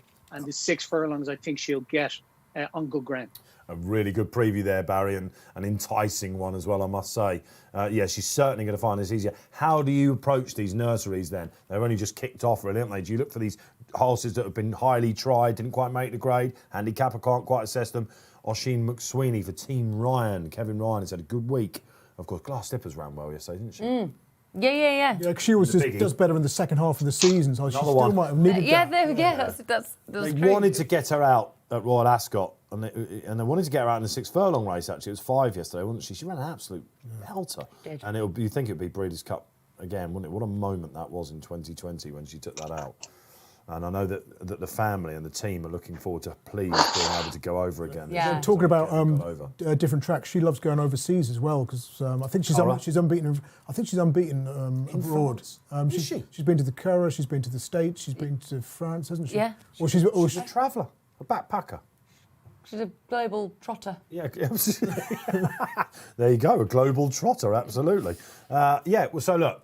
Absolutely. Your match there, Barry, 11 in the win, 2.96 in the place. And you want to see a bit of money, I think, as well with this lot. Nat, it looks like a minefield. Where did the bomb drop? I know, I've got to keep my positivity because I thought I would have had a winner by now. Well, it's only 2 races down. I know, but I told you I'm very competitive. So I'm just frustrated. Oh, right, okay. One of those. I just get to... So I'm going to keep the energy. Keep faith. Symphony Perfect for many reasons, and we've got to talk about Richard Hannon, haven't we? I've interviewed him a bit recently because, like at Newbury, both the feature races. I mean, he gave a cracking interview as well, and his horses, he is really in good form. So I like to see that. Did you do the Super Sprint interview then? Did you? Yeah. Well, they just knew, didn't they? And Gubbers ran really well this week as well, didn't they? Yeah. No, it was great. And Symphony Perfect runner-up in the Super Sprint a fortnight ago. Potential for opening mark. She's a filly by Fast Company, so quite nice breeding. Wasn't the most expensive purchase there is, but like you say, it is tricky. But you've got to pick one. And Symphony Perfect, she just catches my eye in this. I thought she might go a favourite in this, Andrew, but it looks like that there's going to be another one. I saw this run last time, Dora Penny. Did you like that for Dave Evans? Not necessarily. I mean. Owned by a friend and colleague of mine, John Babu, who runs the Shropshire Wolves Syndicate, and I wish them the best of luck. Horses with Carroll as well, they do really well, don't they? That's right. My concern is the running style. Came from the back at Leicester last time, That's never easy to do on the straight course. But did you watch Newmarket last night? You probably got a social life, you pair, and you weren't glued to the TV at 8 o'clock on a Friday Used to night have like one. I was. But every single winner pretty much made all or was in the first 2 throughout in Newmarket. Massive pace bias there yesterday. So I was drawn to the likely pace of this race. Obviously, you look at Mark Johnson. He's normally go from the front. He's won this race for the last 2 years, although it was a dead heat in 2019. And if you look at the 10-year trend of this race, or 11 years because of those dead heaters, 9 of the last 11 winners were first or second in their prep run. We've got no last time out winners here, which is quite a surprise, but we've got half a dozen who finished second. Now, Elaide was third in her prep run. I thought she was probably the best of the Mark Johnson pair. And she's by showcasing Asai gets plenty of runners with cut in the ground. Now, last time out at Musselburgh, she's run a really good race over 5 furlongs. She's up with the pace, got outpaced and dropped back, helped set it up for the closes, but then she's come again. It's shaping very much as if she wanted to come back at this trip. And you look at her record below group level on good or faster ground or the all-weather, 2 wins a second, and that Musselburgh third, the second by a head. So if they haven't had too much rain, Elaide should go well. And Leafly Lovely is the one I'm going to go for. Drawn in stall 2, Adrian Nichols, trainer who's been doing wonderfully well. Now, he's got a phenomenal record in sellers. Of course, Mo Salita won 3 sellers before. He's got no problems about running a horse in a cellar that he thinks might win a nice handicap, has he, for example? Although maybe he got away with that earlier in the season when there was no one at the tracks to bid for. Well, indeed. But Lethally Lovely clocked a really quick time when winning from a higher draw than ideal at Leicester. Went to a nursery at Nottingham, bumped into Whistledown, the Mick Shannon runner. Finished second to that one. That Nottingham nursery is a race Mick Shannon tends to target. Yeah. I think that was the aim for Whistledown. I don't think it was a disgrace to finish second. And if they come across to the near side, which I suspect is the quicker part of the track at Newmarket today, then maybe that's stall 2 and a prominent ride's going to be... You want to be low, don't you? And Yeah, that of course. I don't know a lot about Laura, the jockey. Do you? I don't know a lot about Laura. Laura Coughlin. Yeah. Not a great No, I deal, to know. be honest. No, I'd be lying if I said I did. I was drawn to the front runners. You got Elaide, you got Lethally Lovely, Rosa Mystica possibly from stall 1. She's had 24 winners, I can tell you that much. But yeah, it's a minefield. But I'll pin my lucky pin on the Master of Lethally We're Lovely. spreading it around. You mentioned a Mark Johnson. I thought Eternal Glory might prove to be the best of his pair, actually, Andrew. Typically tough. Under the evergreen Fanny Norton. Yes, indeed. Benjamin Button. Yeah, I mean, Very much so. Yeah, quite. She's one on remarkable. He's still around, really, but he's so fit, isn't he? That's the thing. well, she's been running really well on this sort of on softer go. I thought she might be in the right place in the what are right position as well. What are they calling it now at Newmarket? We still Good, say it has right. been. I think. I must admit, I had a quick look. She at could have the done what Goodwood It looked ground, I fine. think, couldn't she? Right, yeah, Ideally. potentially. 6.9 on the going stick. Thank you, Rob Lee. In the back. So basically, yeah, that is good ground. So we will see here. It was first of 2 we've got for you. Both fillies races. Yeah. And we do have a fillies listed race for you. And I know that Barry's put one in his Yankee as well. And I think that looks like a bit of a good thing in that as well. Barry, they're going in. Have we got one that's emerging in the market? It's quite an open betting contest, as you can imagine, Dave. 6.4 Symphony Perfect, Dora Penny 7. It's 8 Whistledown. That's the one that's come in for decent support. Outside of that, 11.5 Lethal Lovely, 12 Cashew, and 14 Bar. Baby Bay's coming for a bit as well, I think, down the bottom there. Number 9 for Johnny Portman, who's been struggling for winners a bit recently. Well, Whistledown's very interesting. I mean, heavy ground last time. Well, in fact, it was just this week, wasn't it, at Sandown, of course, in that meeting. Rose Dawes takes the ride, just one of these busy Shannon 2-year-olds, I think. A stable apprentice, but knows him very well at home, obviously. Tricky stuff then, isn't it? Yeah, Cashew might run a good race. Yes! What do you think about Cashew? I thought, well, I mean, Catterick obviously looked a disaster, but Haydock before that looked pretty good. Yes. Over the Still a bit more to come over 6 furlongs. They experimented with 7, didn't they? I spoke to George Barry about this horse. Oh, did you? At the start of the season, yeah, when he was firing them in left, right and centre. And he said she probably wants a bit of dig underground. So perhaps, I don't know. That's interesting. I just wonder whether this Soft is... when she won at Haydock, I think, wasn't it? It's obviously a 2-year-old Cashew, isn't it? Because it's run. Yeah. It's not like they're minding or anything like that. Bless you for not saying she'll be a tough nut to crack. Well, she... Absolutely. Yeah, she's not soft. Like I can yours tell you that roasted or much. salted? Nuts. Your cashew nuts? Salted. I'm going to say salted. Last one's going in, thank God. All right, okay, where are we going? It's good luck. if you played in this minefield of a nursery, might be a race to get involved in as they run. Where they're going to go? Stalls far side to centre, aren't they? So high numbers usually favoured there. But, Andrew, they don't want to know that far rail. Oh, my goodness gracious me, right up the centre. Who is leading? Eternal Glory, we were hoping would be Lethally Lovely, I think. Symphony Perfect is up there as well, looking for the Chris Wright Colours of Wonderful Tonight, who we're going to be seeing soon at Goodwood about an hour's time. Between the Sheets is up there as well. What's this on the near side? Lethally Lovely. Lethally Lovely. It's absolutely tanking, Andrew. Yeah, she's trading at 4-1 now on the exchange from Betfair SP, probably around about sort of 10, 11. Far left, Dora Penny's coming with a run there in the Shropshire Wolves colours. Yeah, Symphony Perfect was up there, now drifted back now. No, I'm furious. She had a little bit of a squeeze and then seemed to just... Yeah, Whistledown. She does travel all right, Whistledown. Get in there, girl. Eternal Glory. It's the low numbers. It's Dora Quite Penny got the legs. What's this in the blue and the grey then? Rosa Mystica. It's harder to twitch. Oh, it's Holly Doyle who's taking it up then. God. Come on. Penny. Come on, Dora Lethally. Penny. Oh, this is, I'll tell you what, this is what, Oh, here comes Dora Penny now. She hung Dora Penny when she was last winning at Leicester last time. Timed it absolutely perfectly this time. David Probert, not a breakthrough season by any means, but by far his best. And those of you that followed the money, you've gone with Dora Penny. Look, it's quite simple. Some people will be saying, Saturday race, it's a nursery. Fav wins, 9-2 joints, I think, weren't they? So she's toughed it out. I said that she hung last time, but she's just learning with racing, Andrew, I think, isn't she? Yeah, and it looks like this in-between trip is what she needs. She did win over 5 at Leicester on her debut, then seemed to find that too sharp when only 4th as a 6-4 favourite at Chepstow. Up to 7 back at Leicester next time. She stayed on, finished second. Again, she's started favourite in all 4 starts, I think, now.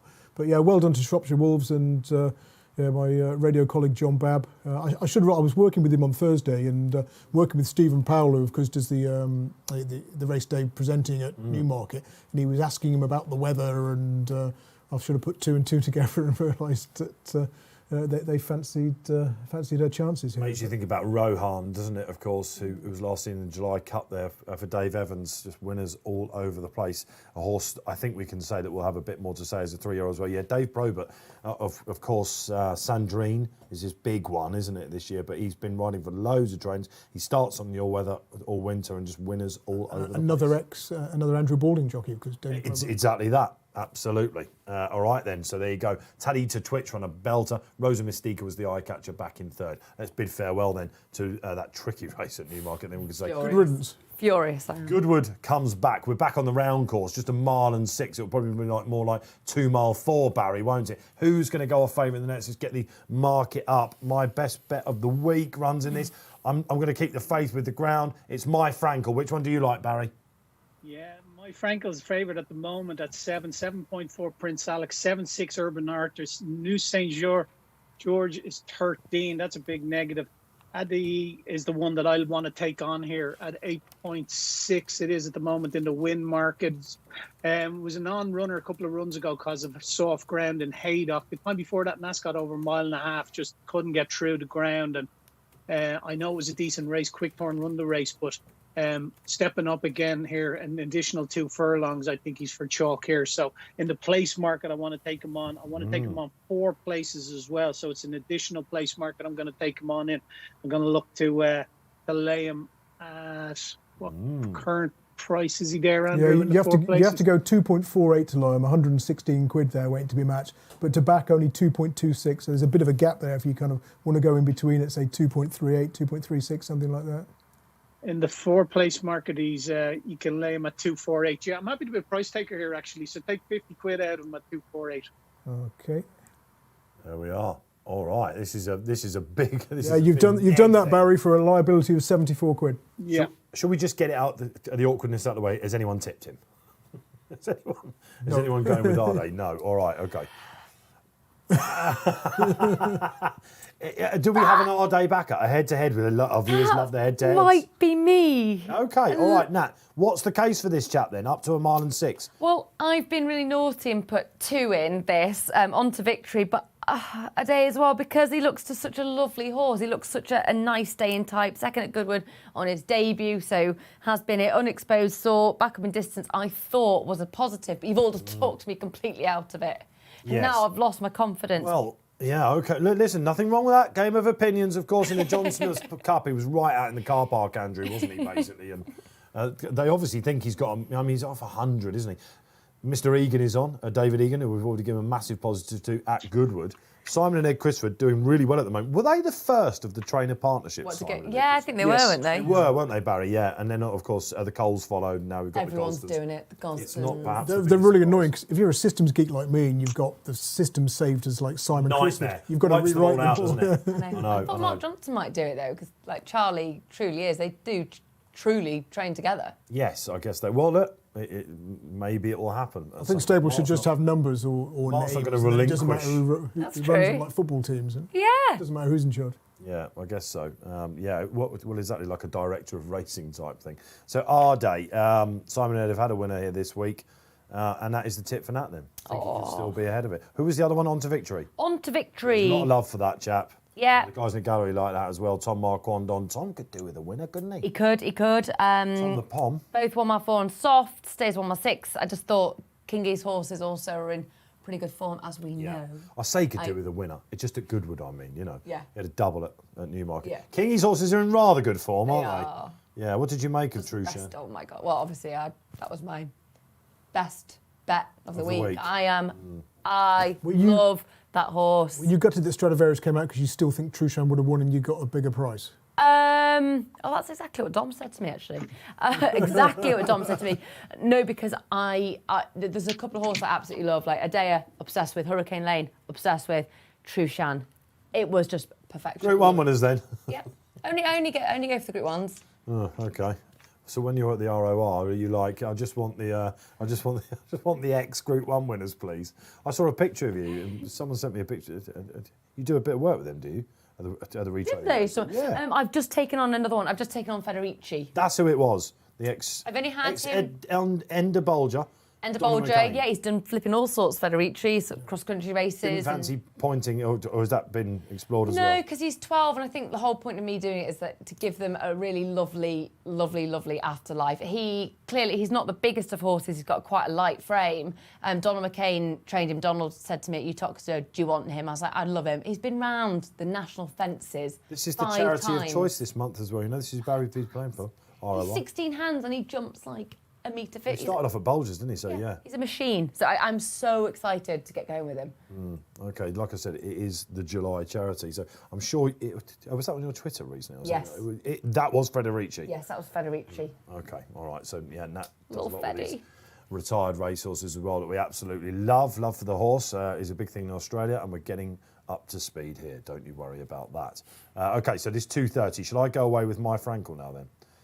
Go for it. Shall I give the case? I have been given the case a little bit earlier this week, but he's a project that I've been with a long time. He's a project horse, which sometimes can worry people that are listening out there thinking, oh my goodness gracious me, a cliff horse if you like. Not a bit of it. This horse is off the same mark as our day. He's on a mark of 100. Ryan Moore, Sir Michael Stout. I'm pretty sure that this is a horse they thought would be running in better races than this now. They've struggled to get his trip right because he's been quite a buzzy horse. He's a horse that looks best on synthetics if you look at him in paper. However, the zero in his form was at York in the Illarab race, as we call it, or I certainly do, and he blew his brains on the inside. It was a complete forgive run. Then he went to the Old Newton Cup, and Richard Kingscote was on that day, had been told, anchor him, get him settled. If you remember, we covered that race. He went all the way to the back, and he flew home when the race was all but over, on bad ground. So there is some hope there. He's in stall 10. I think he wants this trip. I think hopefully it'll be this and then Ebor. And I think 6-1 is because of the depth of the race. I would have backed him at any price next time after that run. You can watch it in your members section or race replays, wherever you're looking. Have a look at that. It's pretty eye-popping. Andrew talked me out of it. I think he won't like the ground. I think there's a quick neg. That's what the trainer says in the Racing Post today. I think they don't want any more. He does. Was it Bruce Raymond or Philip Robinson? Oh, it was it was Racing Bruce manager. Raymond. And the trip may just stretch him on soft ground. I don't know. I think he's priced up. He's priced up as though he won that race at Haydock. He didn't. He finished a fairly modest third. And fairly modest third. Yeah, okay, he came from the back. The winner and second came from midfield. I don't know.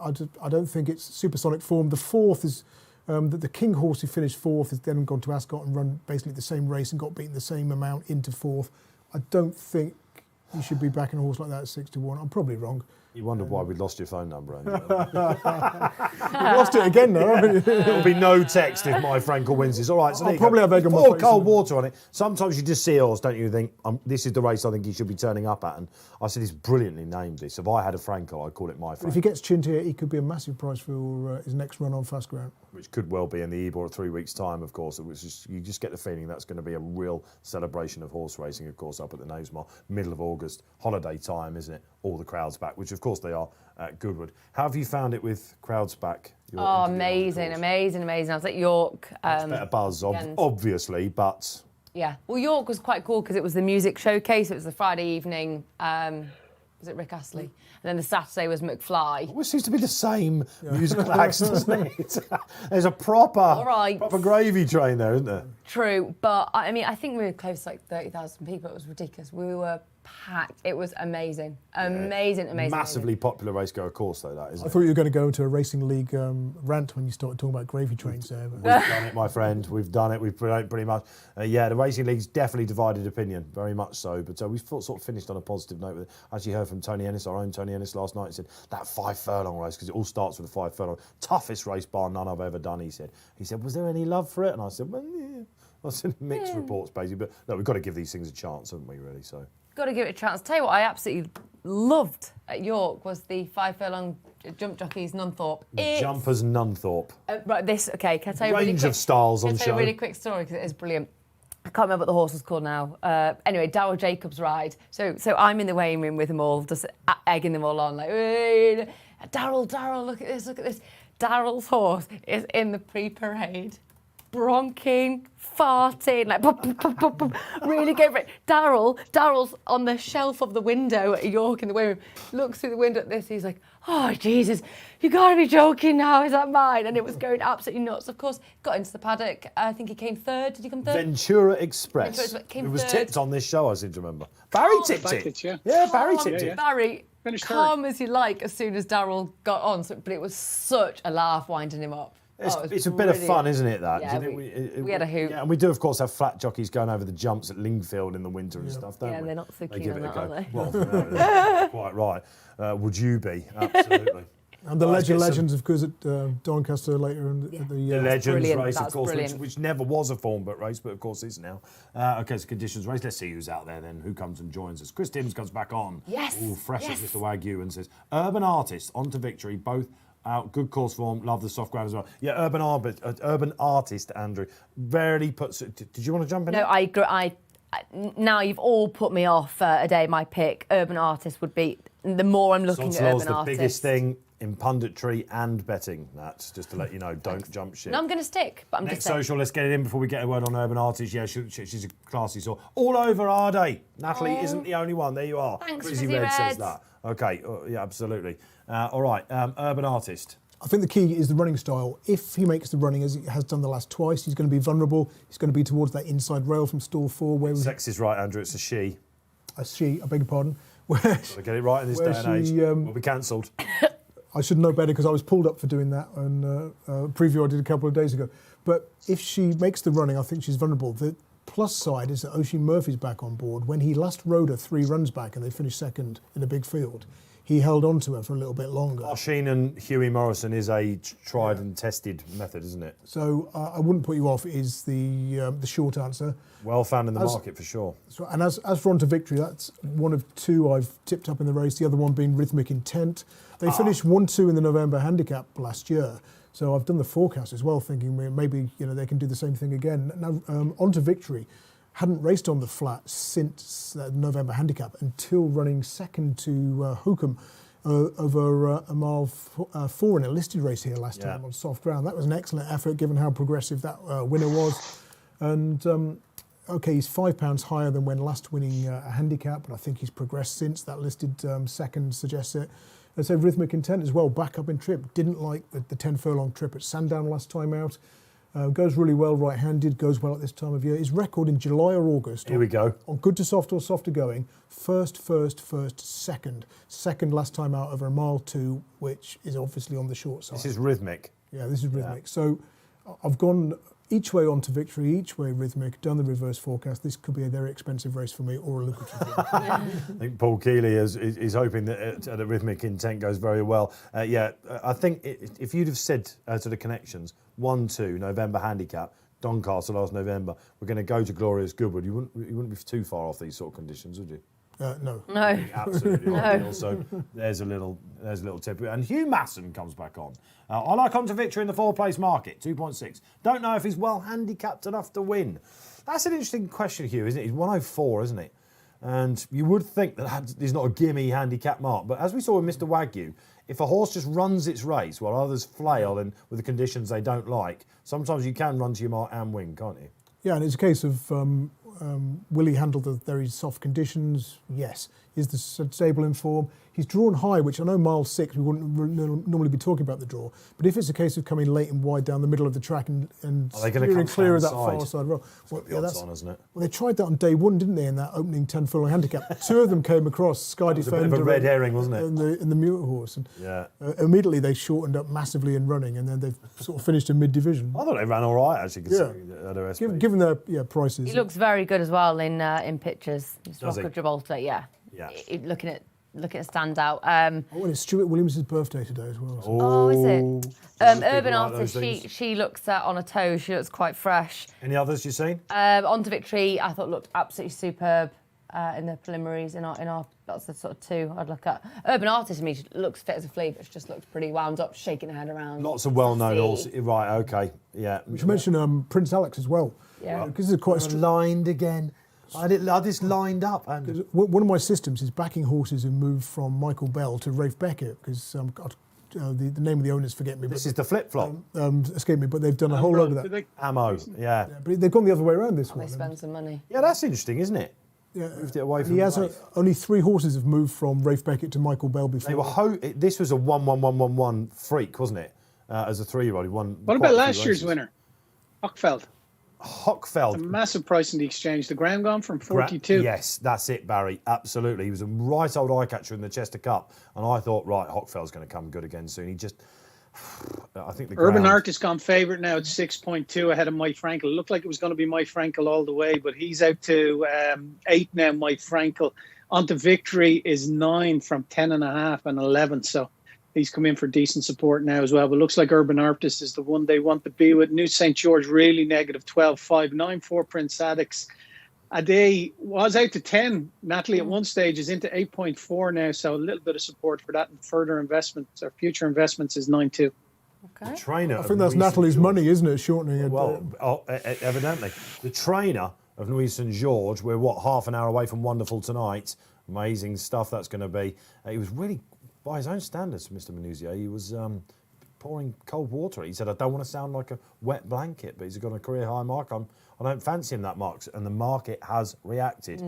Plenty of. Probably going to make the running as well, which might not be ideal. There's a Freudian horse in here. It's called Win O'Clock, and every time Barry mentions it, he calls it Wine O'Clock. Yeah, no, Barry, I almost did actually when I was looking through it. I was like, oh God. Oh, it sums them up, doesn't it, viewers? You know what's really going on. It's Saturday.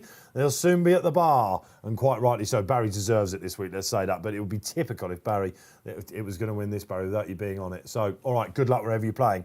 Nap time for me, fingers crossed. Away we go. And my Frankel, not surprisingly, Ryan Moore wanted to go. I'll tell you what, Ade, okay, probably going to be another zero on him soon. Oh, stop it. Absolutely right out Oh, the for back. flip's When sake. I usually say that, Nat, it is for Sod's Law comes good, so don't worry about it too much. In fact, he's in quite a good rhythm now.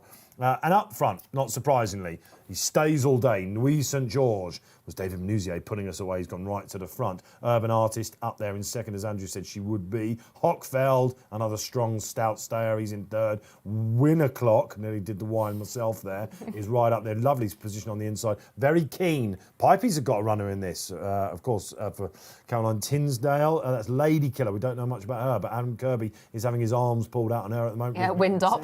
Wind up. And the hood. First time hood, what do you want? Can you have hood and blinkers? Absolutely, potentially. If any connections are going to do it, it'd be them. The trader in midfield, Prince Alex has settled nicely. Future investment, he could have a say, couldn't he? He's out the back onto victory as well. Ade, and now the back marker of all, my Frankel, Andrew Mount, as we go to prepare to go on the far side under the trees. Yeah, I'm drawn to onto Victory, going well towards the outside of the field there. They don't seem to be going super hard. Up front, Prince Alex looking quite comfortable as well in mid-division, as a horse with a great record on good to soft or softer going. Is it a bit keen? I think that's just because they've slowed the pace down. They have. Yeah. Okay, Nat, before we go to Barry? Yeah, on to Victory, one of my second picks. I'm pleased with this at the moment. Looks pretty settled. See how easy this commentary is on. No, it's really not. I'm hardly saying It's a really word. not. Let's go to Barry Orr then. Barry, they're on the far side. They're about to freewheel into that home turn. The one in front shortened off the back of getting a soft enough lead and getting it handy out in front into 9. 11 to 4, 385 now. Urban Artist very strong at the head of the market. 7-6 onto Victory. A day out to 14. 12 my Frankel. They've got a lot of ground to make up off his slow pace. Yes, Ryan Moore, absolutely. Once again, my Frankel's been set and a mountain to do. Our day, starting to warm up. Here we go then, into the home straight, the mile 6 race. Where will they come? That's the question. And it's up to Nuit Saint-Georges, basically. Hochfeld now starting to fill that ground, isn't he? Nuit Saint-Georges then. Who's on him today? Let me remind myself. Who's on him today? Oh, it's Sean Levy, isn't it? Switch to the near side. Sean Levy. They don't fancy the near side at the minute. They're coming down the centre. That's the news then, basically. My Frankel's cruising, but has he been given too much to do? Arde filling his lungs. On to Victory. Prince Alex going well. I'll tell you what, look at that, the overhead we've got. My Frankel's gone onto the right ground, but he's not liking it, is he? Louisa, look at Prince Alex. Absolutely cruising. This is more like a jump race. Yeah. Here comes Ade. Come on, Nat. We're going to shut this one. I'm sweating here. Nap's, What are you my talking been about? Sunk. I don't believe. I think this is going to win, isn't it? Looks like it is. How low do we go? Prince Alex is there still as well. Look at this. This is a bit of a ding-dong, isn't it? On to Victory there as well. Urban Artist coming back for some more. What do we got? Prince Alex, Urban Artist. Arde just floundering now. Far side, isn't it? Okay, looks like Prince Alex then. First run for Michael Bell. Ammo Racing. There you go. What a finish. Just saw off Urban Artist. Future Investment, the 3 coming clear. Andrew, you said it was a system that you look at, horses going from Bell to Beckett. This is the other way round. He's back to winning ways. Yeah, and this is only the 4th horse that's gone that way round. Second winner, another one finished second at 20 to 1. And this is the horse's 6th run on good to soft or softer going. 5 wins and a second to Nuit St George in the other one. So clearly loves these conditions. The rain's come in time.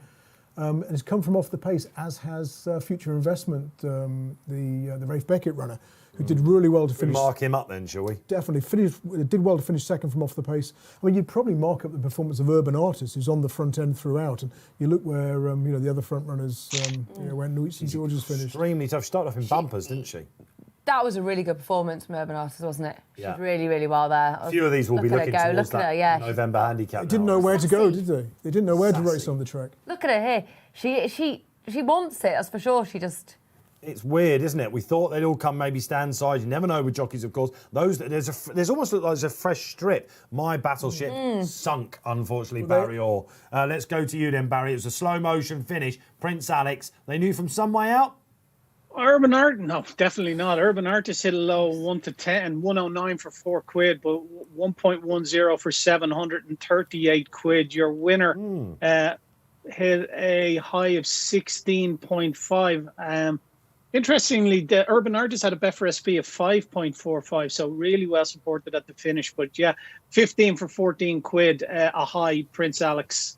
But they didn't know from a long way out, that's for sure, Dave. I think a day ran on to finish 4th, so I've done my money.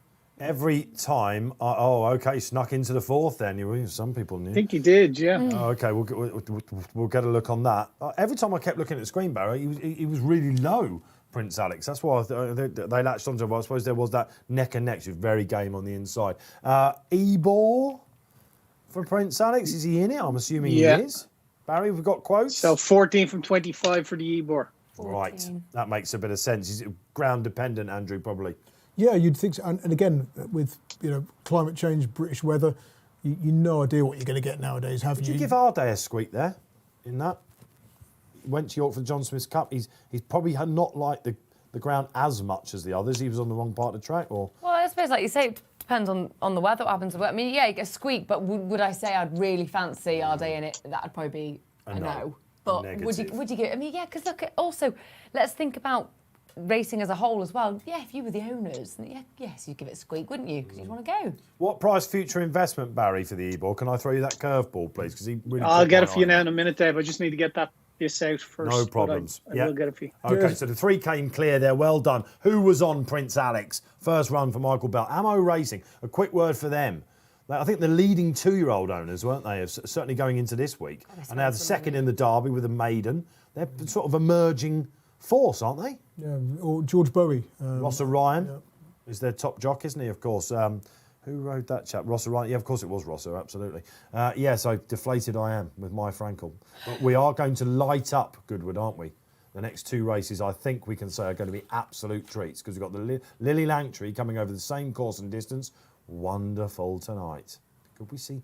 You never thought you'd see this, would you? In a Fillies Group 3 at Goodwood, a potential ARC winner. So it's really, really exciting, that. And then, of course, we've got the big one, the Stewards. Get you 1, 2, 3 for the Stewards. It's going to be high, low. They went low, if you like, on the far side. They didn't mind going on that rail. They confused us, these jockeys, didn't they? Did we get a price of future investment, Barry, for the e-ball? Not yet, not yet. I'm just ask the traders now. Oh, sorry, mate. Okay, I thought there was. Give the poor man a chance. He's usually like broadband. I've had this all week, lads. All week I've had this. You mentioned wine o'clock. Surprised he didn't click his fingers at me. Come on. There's a bell somewhere. Trust me, I just can't find it. Okay, all right. You mentioned 1 o'clock. He's gone to pieces. Come on. Yeah. Yeah. Poor old Win O'Clock. All right. Okay. So listen, we're motoring now here on RP Live on this Saturday. Every Saturday we come to you. If you're watching on YouTube and you love the show, let us know. Like and subscribe. Facebook Live. Let's get that chat roaring up. We're about an hour away now from the Stewards Cup. It's going to be fast, it's going to be furious, or will it be a pudding slow motion finish? Let us know your thoughts on that. We've got to go back to Newmarket. We're raising the class all the way now. We're not quite Group Fillies, but we might just have one here, Barry, or the very well backed, let me remind me of her name, it's Saido, and you really like her. Yeah, I do. I really like her.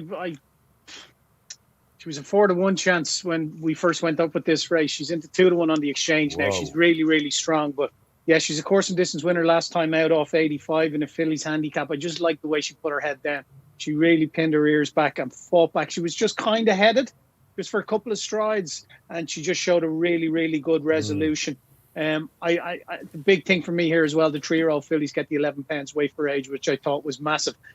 She's not a price I'd like to be backing her at now, mind, at 298, because there's other 3-year-old Fillies in here. Yes is not without a chance. Save a Forest brings classic form to the table as well, but so we might just leave this one off because I'm not going to be able to show anyone the functionality of the exchange that they haven't seen already.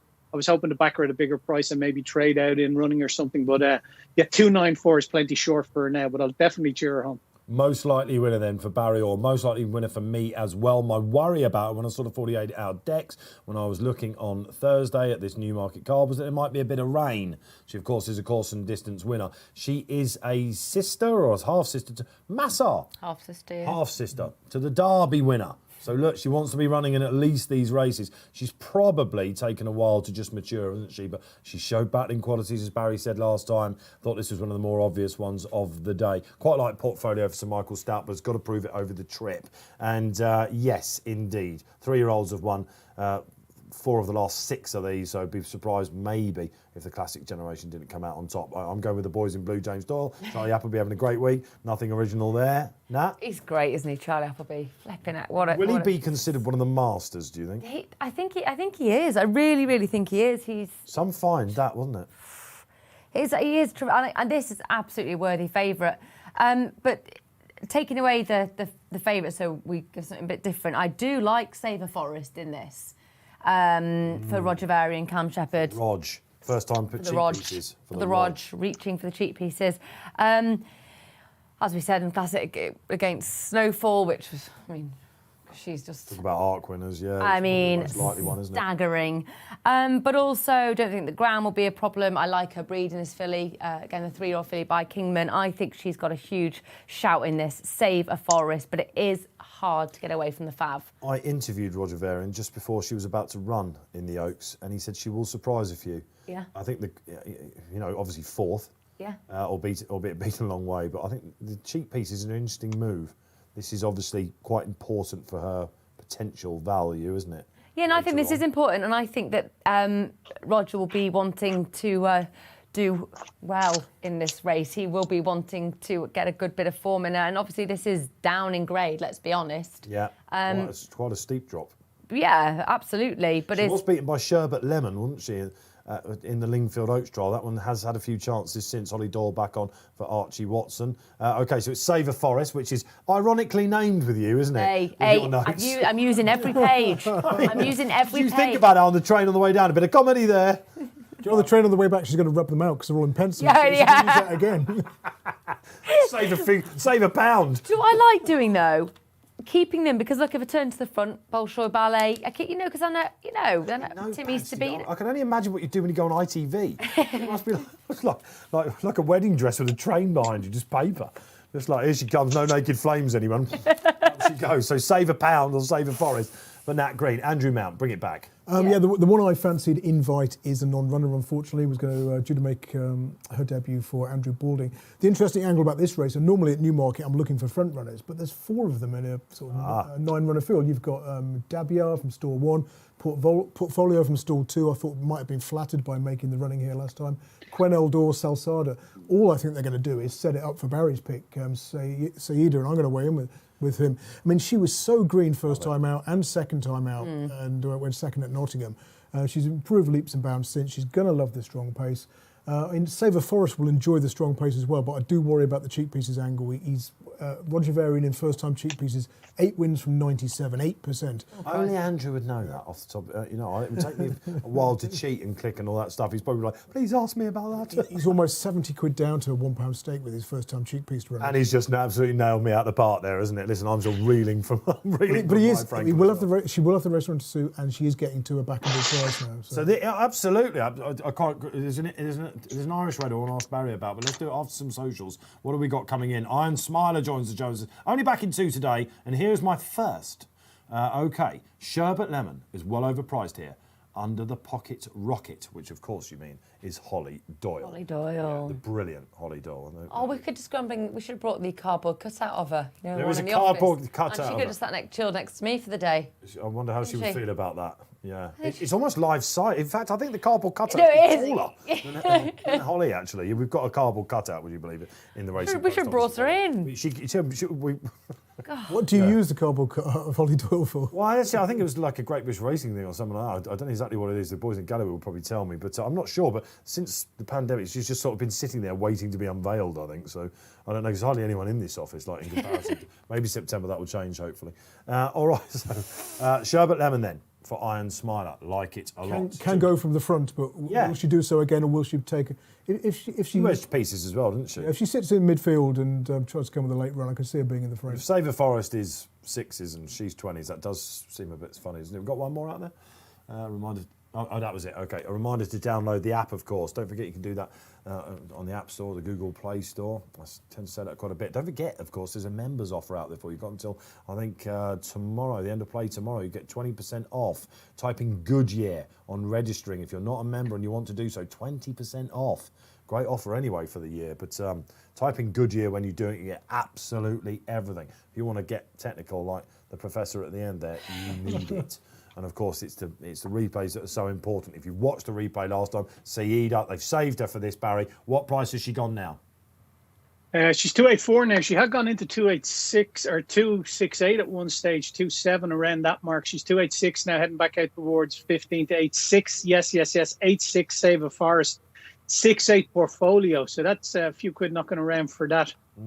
Interesting betting race. I heard you asking about the Joseph O'Brien horse. Obviously, Joseph, Betfair ambassador, and he says in his blog they're kind of hoping for a bit of listed placing with this filly. Anything above that would be a bonus, but hoping to.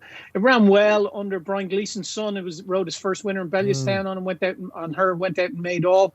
Be interesting to see. She doesn't necessarily have to make all. She just that day nothing wanted to go on and she went on. So. I wouldn't be surprised she doesn't have to make it, but I think they'd be happy if it got into a place. Okay, thanks, Barry. Of course, we know about her, and she'll know about Newmarket because she used to be trained by William Haggis. All right, okay, so Chasing the Black Type under Pat Dobbs. And we're off and running, and Sayada just absolutely ambles up. Beautiful the way that she came out there, and James Doyle is going to have lots of options. And tracking at the moment, the returning, and you can tell that Salsada is first time back because she's really fresh and keen, that one, in a share of the lead with Ken Eldor, of course, who saw the backside of Saida a little bit early on. The interesting... Yes, unbeaten in 2 races for Rafe Beckett. Also, she's doing a bit too much too soon, as is the other Judd Monte horse, Chiasma, of course, for Jonathan Thady Gosden. Frankie on that, he can't struggle at the moment. Dabia out the back, that's an interesting... Save a Forest right out the back then, Nat. Yeah, great. I'm on a great day so far. Hey, listen, they nearly did it. Listen, last to first. When they come from last to first, is there anything more exciting? Actually, you can tell the competitiveness is sort of I'm furious. ebbing If away I from don't it. win, I'm absolutely livid. Sherbet Lemon out the back as well, isn't it? So the old rivals seeing each other in, and we've now got a clear front run. It's Ken Eldor. Has that made an impact on the market, Barry Orr? Favourite out to 2-1 now. 305, 57. Yes. 5-2 Portfolio. The one in front, they don't want to be with it at all at the moment. It's 23. Or sorry, 30 now. They think they've done a bit too much. Do you reckon that the Fav's in the right place then, Andrew? Yeah, at first I was thinking they hadn't perhaps gone as quick as I'd expected because 1 or 2 were racing keenly, but they're doing 36 miles an hour now. Yeah, exactly. And she was quite clean, Quicker than it Sayada. looks, isn't it? Yeah, and I think they're going to play into the hands of those ridden a bit more patiently here. I'm looking at the favourite Saida. I'm looking at Yes and Chiasma.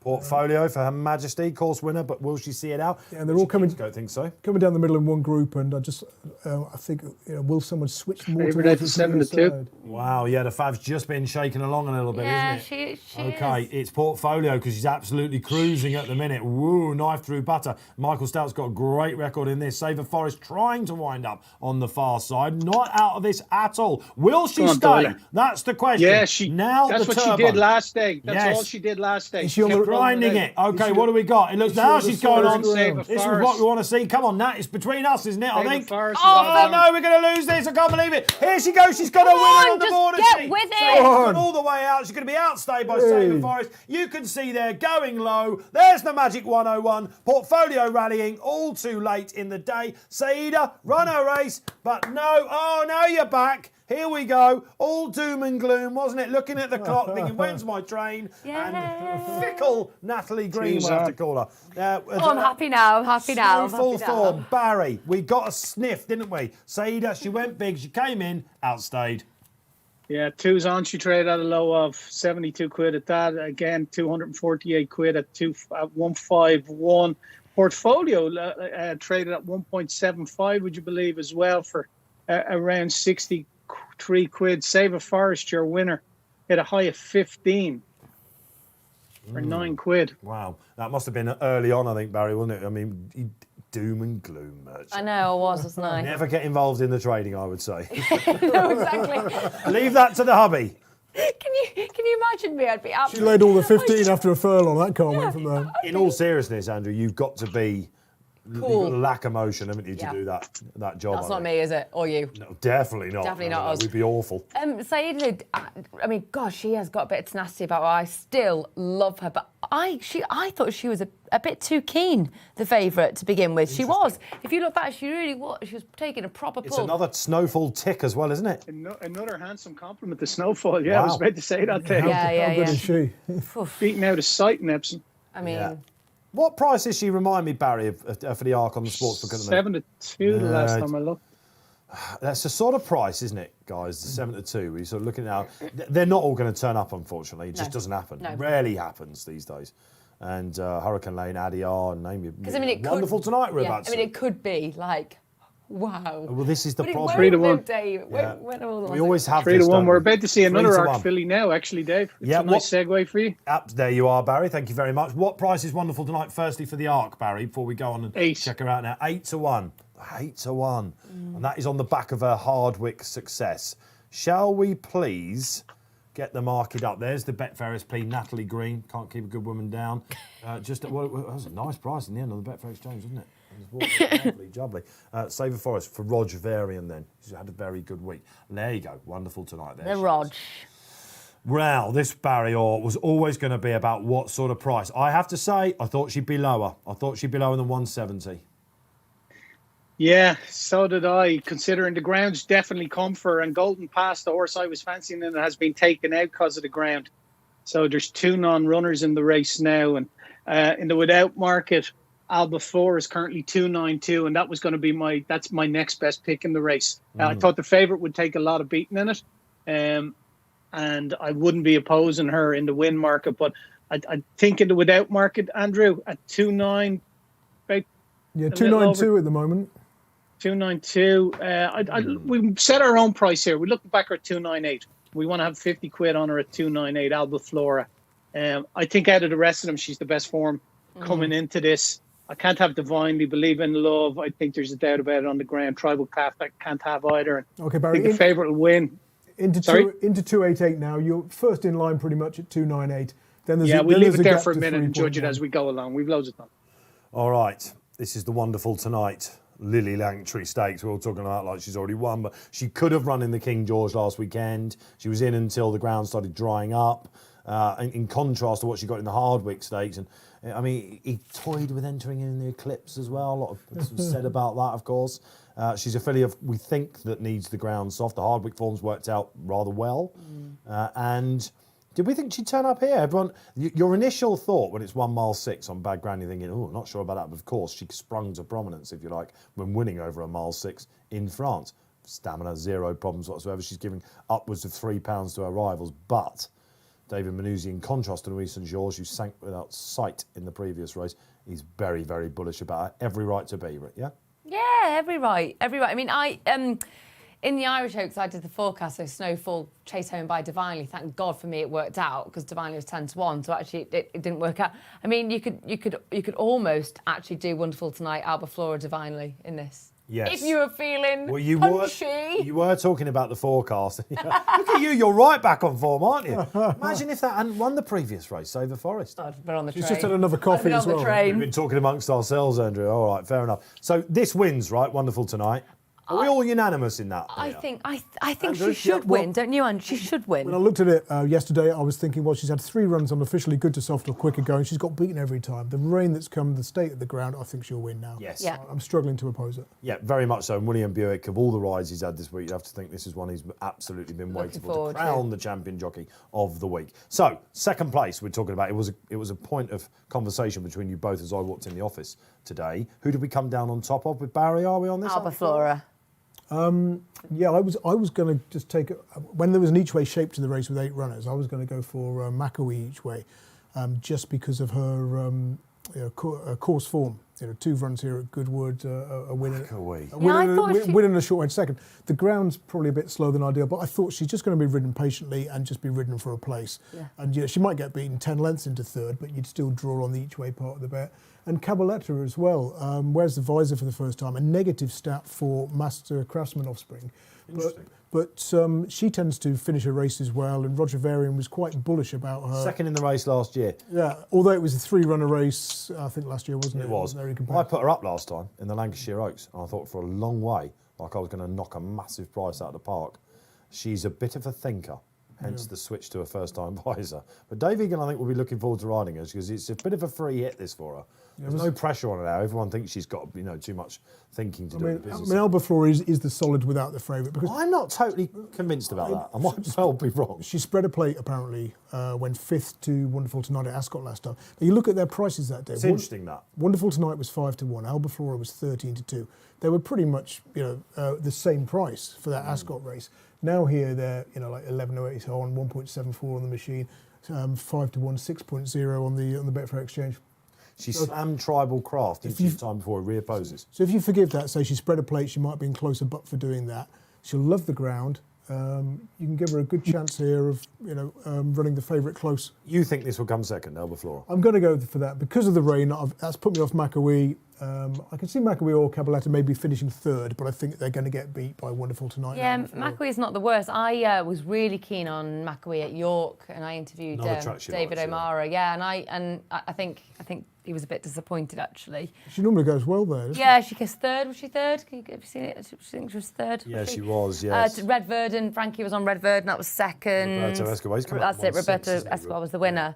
But I think David really did think that that she was going to be winner that day. But big price in this. I don't think it's the worst. So you jumped off a Divinely. I did, didn't I? Which we've just seen. Because Who could you she were like, give another why tick you- to? Because you said to me, why do you like her? And I was like, oh, I just really like her. I just So like you're potentially throwing me under the bus here. I mean, she just has the one maiden win to her name, I think, doesn't she? I just don't really know why someone would love Divinely. Doesn't she? She just keeps going. And She's Group 3 winner, of course. yeah, and she keeps going. And I Second last time out to Snowfall. So we've just had a Save a Forest tick. Could this give us a line between Wonderful Tonight and Snowfall? It really ought to, shouldn't it? If we think Divinely is going to run her race, of course. Yeah, although reading between the lines, Aidan O'Brien perhaps not 100% confident about the step up in trip. Well, his horses haven't really hit no. the expectations this week, have they? And talking of Divinely, what have we got? Thanks, Rob Lee, in my ear. Manny Draycott. Manny, where have you been this week? Divinely for me, with the ground and the weights. Yep. 3-year-old, absolutely. Let's just have a look at the split between 3-year-olds and older horses. Another one, Divinely. Frizzy Red comes back on. I'll take this Fav on. Feeling bullish, having a good week, why not? She could be better than this. 106 over the longer trip. Yeah, that could be interesting for Divinely. Oh, hang on a minute. Am I talking myself into a play here? Surely not. Although, is it a case of an Aidan O'Brien horse who can't win over mile 2 and mile 4? They just keep stepping them up in trip in hope rather than expectation. Loves to pour a bit of cold water. That Bringing me back down to earth. Thanks for that. Look at the Goodwood Cup. How many sort of O'Brien horses were sort of out the back of the field held up? Did you run Wordsworth in that? That's another question that people have been asking me. That's something that you might want to chat about out there as well. But we're approaching the business end of the week, would you believe it? We are, half an hour away. We're only, hang on a minute, we're 8 minutes away from Wonderful Tonight.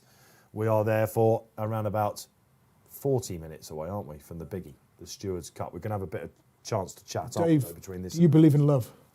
Do you? Do you believe in life after love? We've all got it going around in our head now. Andrew, you're getting used to this show, aren't you? That's right. Do you believe in love? This is the one that again, we're aligned today. It happens occasionally on this panel. This was going to be the one that I think has got a squeak to come second. I backed her last time out in Ireland when she took on some 3-year-olds that day. It's between her and Cabaletta for me. I think Cabaletta, there is one in her, but this is a personal project. Like I said, nearly got it in the Lancashire Oaks, but she did back out of that a bit. Believe in Love is a horse that massively progressive last year, Andrew, wasn't she? Needed the first one at York. I mean, in terms of her strike rate, 6 wins from 13 starts. There's not a lot of things she's done wrong, really. I mean, a couple of runs ago she bombed out at York on soft ground, which she seems to like. But York, a bit like Ascot, it's a horse a track where you can see horses underperform and then bounce back, and some horses just don't take to it at all. I'm always willing to forgive poor runs at Ascot and York. And that Leopardstown run was much more like it. She'll certainly handle. What ground do you think she was? I mean, she's won on heavy, she's won on soft. I think she's all good. Yeah. She's one of those agnostic horses. You're just absolutely fine. I mean, she's okay. Look at her Racing Post What's the racing. Two of her best 3 Racing Post racings have come on soft and heavy. The other one for that Leopardstown, good ground win last time out. I think it's only Connections that are making Divinely third fav personally, but again. I can potentially see the trip as well. And there's the Spotlight verdict then. Who was the Spotlight rider here? Let's have a little look. It is Richard Austin, the commander of the fleet. Yeah, okay, the boss. Best be kind to him. Thankfully, I don't have to go through his rigorous regime. We spoke about that at the start of the week. It's an assault course to become a Spotlight rider. It really is. You've no idea. There's something called the style. Broken some good men. The style manual, which tells you sort of like how to write and how to fit into the house. The spotlights are brilliant in the Racing Post. There's no doubt in that. I don't think there's anyone in the game that doesn't think the spotlights in the Racing Post are absolutely superb. They're written brilliantly, and more often than not, they don't miss an absolute thing. All right then, Barry, we're approaching the business time then for Wonderful Tonight. Again, why is she not lower than this, Barry? I was expecting this to be an absolute moral for punters out there. A bit of a Baid even. Yeah, she's 172. She's plenty short, 8 to 11. 6-2 Albufora, Divinely 10-5-12, Believe in Love 20 bar. There's plenty of money up there for his nearly £1 million matched in the race. I'm more interested to see if my bet has been matched at 298 in the without market. It had 14 quid. Well remembered. You had a little bit matched, only 14. Yeah, 14 quid of it has. Yeah, I can see that. Yeah. Do you want to bring it? Still there? No. You can leave it there for now. Okay. This is the Betfair account, you know. He can see absolutely everything. It's all there. He knows exactly what's going on, you know. Have you ever traded with a Betfair account? Well, this is a new one for you. Tick this off the bucket list, I suppose, a trader. You were in that room in Canary Wharf, you're like, oh, imagine if I had a Betfair balance to play. I've just done £2,000 on a race at Doncaster, but don't tell Barry, all right? Absolutely. There's some friendlies all over the place and everything, isn't there? So we're just watching the owner, Chris Wright. He's there today. Listen, I'll be honest. I thought this would be more 1 to 2-ish. I really did. 2's on. I'm a bit surprised out there. If this is going to go close to an arc, it's got to win this. And the placing, I suppose, of this horse, if you want to go to the Yorkshire Oaks, you might have to take on Snowfall. You don't maybe want to get into the big battle, although Manuzio wouldn't shirk it. No. Definitely not. But maybe the ground might not be ideal. He's chasing the rain a bit with her. Do you think that she'll take this in? We'll probably have a hard enough race, you would imagine, on this ground, and then have a break, come up for maybe the Vermeil, something like that in France? Because you've got to have that break, haven't you? You don't want to.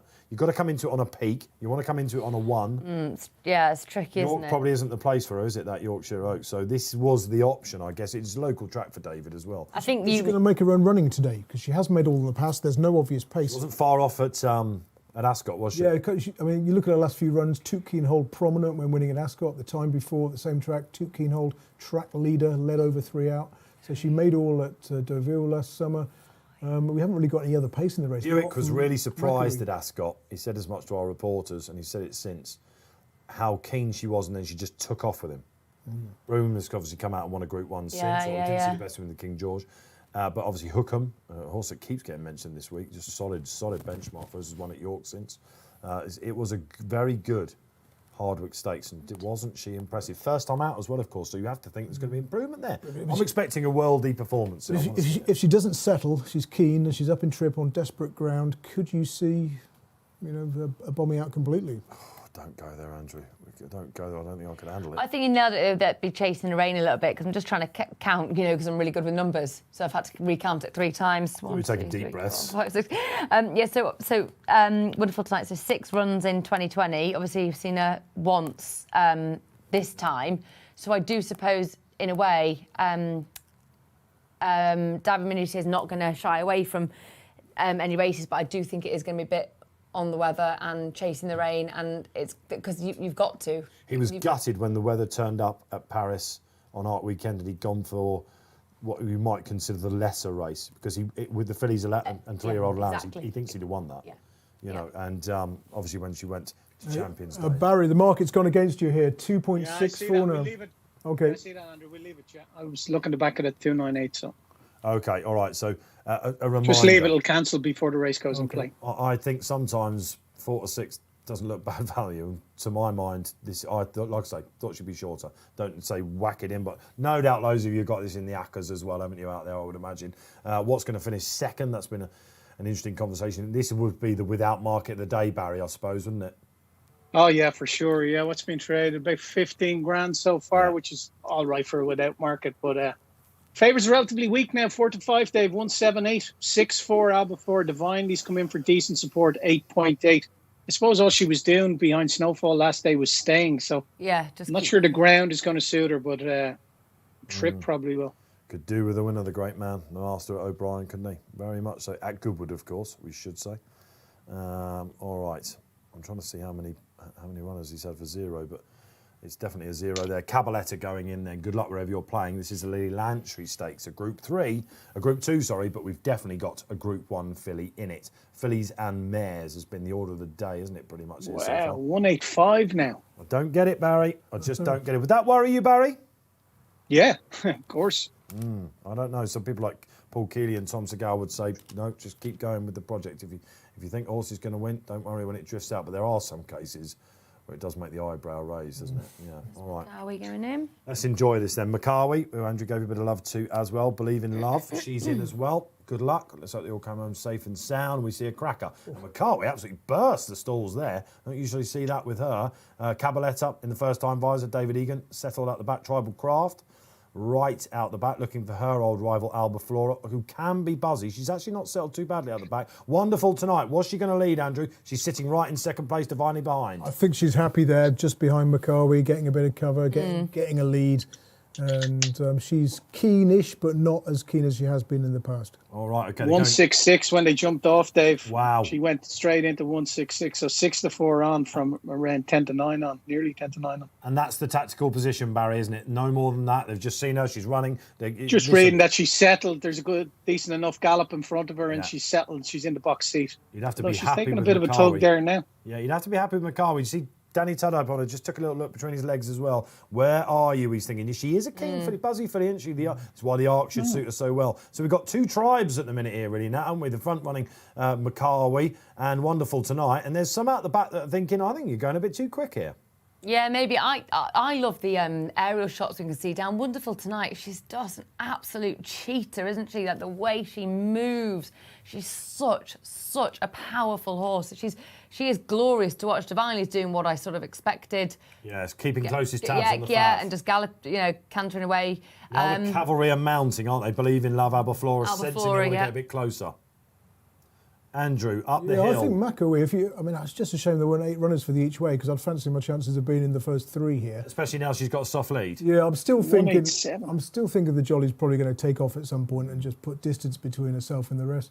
I mean, Cabaletta's and Tribal Craft aren't going too badly towards the rear of the field, but they've slowed it down now, it seems, in front. Yeah, as they go up the hill, that's what they do. You don't want to horse. Albaflora. You don't want to horse your horse Making a bit of a too move. much. Yeah, she is Albaflora now senses, look, if I'm going to get this beat, Ross Orion, who of course is on a quick double, isn't he, after Prince Alex? Yeah. Now they're closing a Where's little bit. Makawi going to lead them? Stay on the Well, this is rail? fascinating. Where are they going to go? Wonderful Tonight. Buick just waiting. He doesn't want to let the closers come too soon, I think. We know that she likes to hit the front. Absolutely. Okay, then. All right, off we go. And Makawi coming towards the near side. Yeah, she's gone really low as expected. So right down the middle, I think. Divinely feeling it a bit. Cabaletta feeling it a bit. Albaflora looks the danger, doesn't Tribal it? Craft Very goes much well, so. but This it's got is a bit of just ground to absolute make it. class, this filly, as they do come stand side. Look at this on the bridle job. How on earth did this horse go off at the price it did? She's not having a hard race whatsoever.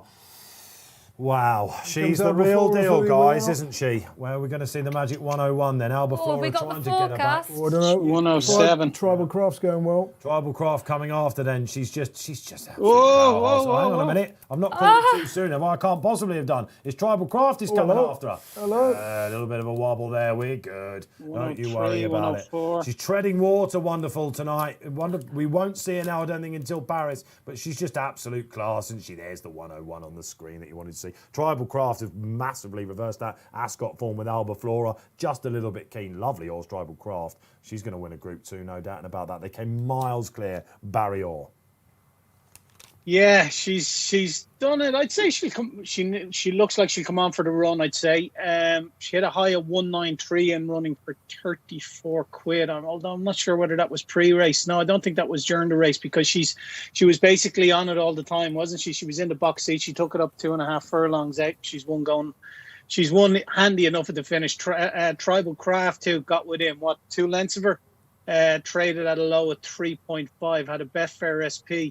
Of 22, was traded at 355 just for small single figure amounts. Just waiting for an updated R quote there. Okay, thank you, Barry. Yeah, workmanlike in the final furlong, but if you think that Tribal Craft has come from all the way back, and she hit the front plenty soon enough, didn't she, for a filly that had taken a keen hold. Look, we saw it yesterday with Baid. You see it with horses that have just got utter class. Oh, Baid was good. And the way that she put that race to bed, 2 furlongs out, is undoubtedly art calibre. This is what I was hoping to see. I think she'd have been, happier with a lead for longer than she got. She's up in trip as well, don't forget. Yeah, She's that's won right. over a mile 6, but as a 3-year-old won't get in the way. Desperate ground, over a new trip, and it's a very professional performance. Yes, David will be absolutely buzzing at this. Yeah, Tribal Craft's done well there. She was a winner of a mile 6 on a penultimate start, perhaps a mile and a half too short last time at Haydock. Bounced back. Well, I say it wasn't a bad effort to say bounced back to form. That was a good effort, and she looks like she might even go further. Albaflora hasn't stayed, has she? A furlong out, I lost my forecast, didn't I? Yeah. Let's be honest. She went low, didn't she? And It was interesting though when Will Buick pulled Wonderful Tonight up. Will Buick was had a bit of a breath on. He looked like he'd actually done. He hadn't just sat there like. Into he the was mind bit, of Buick there. Are he you was a bit- suggesting, I've gone too soon? Well, he looked a bit. He looked like he was a little bit short of breath. He's so- been riding winners How all many week. winners has he rode? Yeah, is he 7 or 8? I think it's 8 now, Barry, Yeah. isn't it? The guys in the Wow. gallery will get that for us. I'm going to say 8 he's ridden. I think so. I think it is Unchanged 8. at 8-1 for the Arc, Dave. Ah, now that's interesting. That brings us on some ARC chat then, doesn't it? Tribal Craft. Isn't it interesting that 2 of the distance winners amongst the 4 in the field have come well clear? That was obviously a proper test, Andrew. Look at the time. But she was treading water, wasn't she? Back to a mile 4, though. Does that 8-1 for the ARC interest you at all? No. There's a very definite no there. Yeah, because snowfall. This is just it. Yeah. I mean, If they all get there in one piece, and let's say it's good to soft, you might want to back her without snowfall, but that would be it. is that right, really? Yeah. You think Snowfall's just going to pound her? Yeah, I mean, I'd stick with snowfall. I think 8-1 is short enough. You'd want to be, I mean, you'd probably be waiting for the day, trying to get 4 places, and you'd probably still get the same price, I would think. Natalie? Or you might Very even get a keen. bigger Very run. keen. Hurricane Lane. Yeah, no, I love him. She can't beat Hurricane Lane. No, I think Hurricane's got an absolute. No, that's what I mean. Wonderful Tonight can't beat Hurricane Lane. Oh no, I don't think so. No, I know there's something. That he is honestly. It's like his chest and the depth and just the attitude he's got. He is gorgeous. Buick's on 7, by the way, Barry. He's on 7 winners. That's the form of the runner up there, Tribal Craft, ties in with Urban Artist on that run in Haydock now. Urban Artist finished second on over a mile 6 to At York, Tribal Craft. Oh, Yeah, you are good, McAwee was Barry. 3rd that day as well. McAwee was 3rd, yeah. If Urban Artist 16-1 goes- for the Ebor Urban Artist. Very interesting. Did we get a price on that other one, Barry? By the way, that I asked for. Future investment, Yeah. 33-1. Yeah, that I will. I'm going to avail myself of a bit of that. He ran really, really well, and maybe that I think might be the long-term target. So, that's a lovely price on the sports, but that, by the way, 33-1. Future investment, brilliant. There's no way she'd beat Snowfall in the Arc. You don't think so, Not Barry? there. No. No. Wouldn't be in the same Zero parish as her, I don't chance. think. No, I wouldn't have her at all against Snowfall, no. Yeah, interesting. I just don't. I think if you've got to judge Wonderful Tonight before she got to the final third on there. The sectionals might tell us that, Andrew. I think later on, don't you? She's had the run of the race as well, though, But she Dave. did go hard, didn't she? And McAwee, I know not in the same class, but it's absolutely fallen in a hole. And McAwee stays fine. I think she's just gone out. She's gone to win the race, hasn't she? And the horse that's been ridden to finish maybe second has filled its lungs and does. She's strong stay as Tribal Craft. We're watching it back now. Well, it looks like the wind's got up there again. You look at the shape the Silks are making. It is into their faces again today, although not as strong as the last few days. I honestly feel He's like looking everywhere, Buick, isn't he? In that final furlong behind his legs. What is there anything coming? I He's honestly obviously feel like empty. Buick did work a bit. I promise you. I don't know if we're going to be able to see it again. When he first pulled up and Buick was panting, and come on, he's a fit guy. I think he's probably worked hard because he's so stylish. I actually think he's worked harder than, than it Flea looks. fit, isn't he? He is. He's flea Nice. fit, and I think he's worked quite hard there. Lovely shots of her. Yeah, she's a beautiful. Not as hard as he's going to work tomorrow. Getting On? married tomorrow, isn't he? Oh yeah, of course. getting married Sunday tomorrow. marriage. Yeah, he is. That's right. Absolutely. There's a great story in the post about that one there. Absolutely. Yeah. Will and Walter, your dad. Walter was a great doyen of the press room. Have a great day tomorrow. Yeah. He's all here on RP Who's he Live. marrying? Good question. Not sure actually, to be Oh, no, honest. sorry. I thought you said Walter. Somebody Walter? No. Oh no, Walter's his dad. Walter is. Oh, his- sorry, yeah. who is? When I was a kid, Walter Buick was the guy that looked after you in the press room. Yeah. You went there and you always. I mean, I remember going to Brighton once and he was down there, and McCrick was in there. McCrick was in there, and he was always lording it, around going back, well, a bit. And Walter used to be one of the PA sort of close-up comment guys, and he just took you under his wing. He was absolutely superb. And William nice. used to come up, and he was. I mean, he would. If you think there's nothing of him now, should have seen it there. I was like, he was at Baldings at the time. Yeah, absolutely. And But- Buick's fiance, obviously, daughter of Roderick of Donny. right. Okay. So that is. You would know this. You're connected. You see horsey people. He's just so lovely, Roderick. She moves in those circles. Us analysts don't really get to go Rodders. to mix too much, believe it or not. So Buick is on 7. That's just a worldy week, isn't it? Let's get some socials in. Where are we going with this? Let's have a little look. Stephen Loftus can't win an arc, says Stephen. All right, Stephen just can't win an arc. I think David Manuzier's comments might say something about that. I don't know. They've all got to turn up, and she'll turn up. And you worry about that. I'd give her a chance, says Paul Bakewell, to place in an arc if it's swimming conditions. You have to assume, guys, it's going to be. Last year was the worst ground they ever ridden on. I went over when Enable won her first, and it's always on the Yeah, you'd be a bit unlucky if you're looking for soft or heavy going. You don't get it. Yeah, very much so. Okay, Paul, I'm with you. Yeah, definitely. Look, maybe Snowfall. Of course, she's the right favourite, but she's going to know she's had a race. Big El Corleone comes on. Welcome back to the show, my man. The Arc will be a smashing race, still in Snowfall's camp, though. Did you say it was into 3-1 now, Barry, on the Sportsbook Snowfall? Was 3-1, yeah. It's 3-1 clear favour, 4-1 a day, and yeah, wonderful tonight. Don't change the date. Do we think Hurricane Lane's going to go? Are they going to race? It's hard, isn't it? Adayar and Hurricane Lane. Of course, they've got. It's a beautiful option to have because if one of them, doesn't quite right on the day, that they're deciding these. I see Hurricane Lane more, He's even proven more. that he can go for to the France Arc as well, than, hasn't he? Adayar. You do, yeah. Yeah. Because he's everything about him, the action as well. Like, what I love about Adayar is he's just like huge, great, enormous, big stride. But Hurricane Lane, he's so strong. I think he's perfect for the Arc. And he's obviously been there, hasn't he? Yeah. Which is a big thing with travelling horses. Big thing. Yeah. Okay. Who wins the Arc? We've got a bit of time. 3:40, the final race. Hasn't it flown this Saturday? Hasn't the week flown by?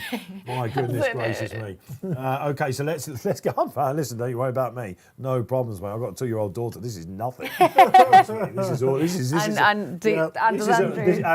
is a relaxing day, isn't it? Yeah. I've got a husband. Yeah, well, indeed.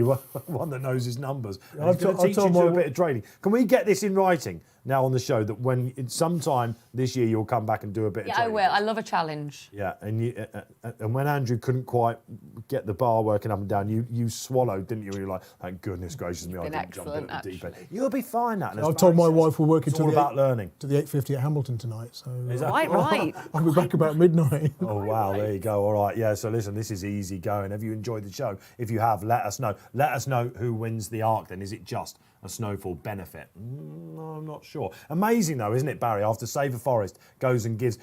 Our traders at the moment just looking for any form upticks away from Snowfall and then just... Hang on a minute, we've got... This shouldn't be 3-1 still. In terms of the Arc, I suppose it's because as well, she looks an outstanding, filly of her generation without a shadow of a doubt. And the 3-year-old fillies have such good record recently in Arcs. They get all the allowances and she's going to take a lot of beating in it. Are we expecting her to come to York, Barry? Is that a Yorkshire Oaks and then Arc, like the Enable? I honestly couldn't put my hand on heart and say that, but I wouldn't bet odds again. I think she will probably, but I wouldn't know for sure. She's a Musadora winner. Don't you want her to go and win the Arc and do it impressively? I mean, I've got no financial involvement in it. I didn't bet her in any of her previous races, but I would just love to see her do to those. I was with her in the Oaks. Do to the boys what she did. No one did, but I did get it in my head that she wasn't flattered in the Musadora. I looked back at the finish and she just kept going away. But what I loved about the Irish Oaks last time shows that she can go on again, as she showed at York, any ground, pretty much all right, isn't it? And I love that they're pushing her out to the line. I keep saying that, don't I, guys? But the fact that they don't really know what's under the bonnet. A lot of these horses, at Ballydor, they see them work, just worldies and all that sort of stuff. Some of them don't produce it. She almost is the opposite of that. 7 runs, of course, at 2. Like a peeping fawn, who, for those who don't know, was just a horse that turned herself inside out as a 3-year-old. Yeah. He's the master at this, Yeah. Look, we are expecting her to win St Mark's Basilica as well. Yeah. Will they stretch him out? Very unlikely. If they all turn up, we're looking at a race for the ages. A bit, we had it with the sprinters and the July Cup. The more longer distance, they take a bit more out of each other, don't they? So if they all come through their trials, we're in for something exciting. But there are things like the Breeders' Cup, of course, still to go. And Champions Day, of course, at Ascot. There are other options as well. All right, so come on, Arc chat, Stewards Cup chat. You can see the market. What are we, Barry? 20 minutes away. Oh, this is interesting. Etilab, is that going to go off Fav? I hope so. It's 7.0 at the moment at the head of the market. 8.4 fresh. 8.8 Hurricane Ivor, Great Ambassador, and Bielsa, about 13. 16.5 Comanche Falls. Whole host of horses in there, Dave. I can't even go through all of them. Horse I like in it, though, is Bielsa. I thought that was a really good run last day, over 7 furlongs in the Buckingham Palace. Highfield Princess obviously has come out in Frank the Form this week behind Last Empire in the Group 3, and Dania won the Moët Chandon International this day last week. The time before that, though, over 6 furlongs in Haydock, that was the run that I was really impressed with. I actually laid it that day, and the only thing that beat it behind Punchbowl Flower was the draw. Punchball Flyer has since franked the form twice, like wasn't beaten that far behind Roan Star in Ascot, and then has won since in Windsor. I think it's a big positive as well, Oisin Murphy. And the only thing I don't like is the draw, but, you can't have it all. And you don't know where they're going to go, do you? You couldn't rule out though, but you want to be on the stand side, don't you? Yeah, you want to be on the stand side. But anyway, yes, so what we're going to do, please, Andrew, we're going to be price makers here. Want to back it at 14. I don't want to take 13.5. So if you just take it up to 14 in the win market, we want to have 25 quid in it. And we're going to have a look in the 7th place market. So currently in the 7th place market, it's 176. Now, I don't want to bet odds on in the Stewards Cup to finish in the first 7. So 246 in the 6th place market. Happy to be a price taker in that market. 25 again, Barry. 25 again, please, Andrew. Yeah. So we'll take that, and we'll just keep an eye on the win market. You're in the queue. Okay, let's get the tips out of the way, because I thought I was going to be one of the only people giving another chance to Bielsa in the Stewards Cup. Guess what, Barry? We're keeping company. I'm with you, Bielsa. And I'm going to bring Andrew in here. We chatted about this just before we came into the studio, Andrew, didn't we? It was the Air Gold Cup last year when he ran on the wrong side.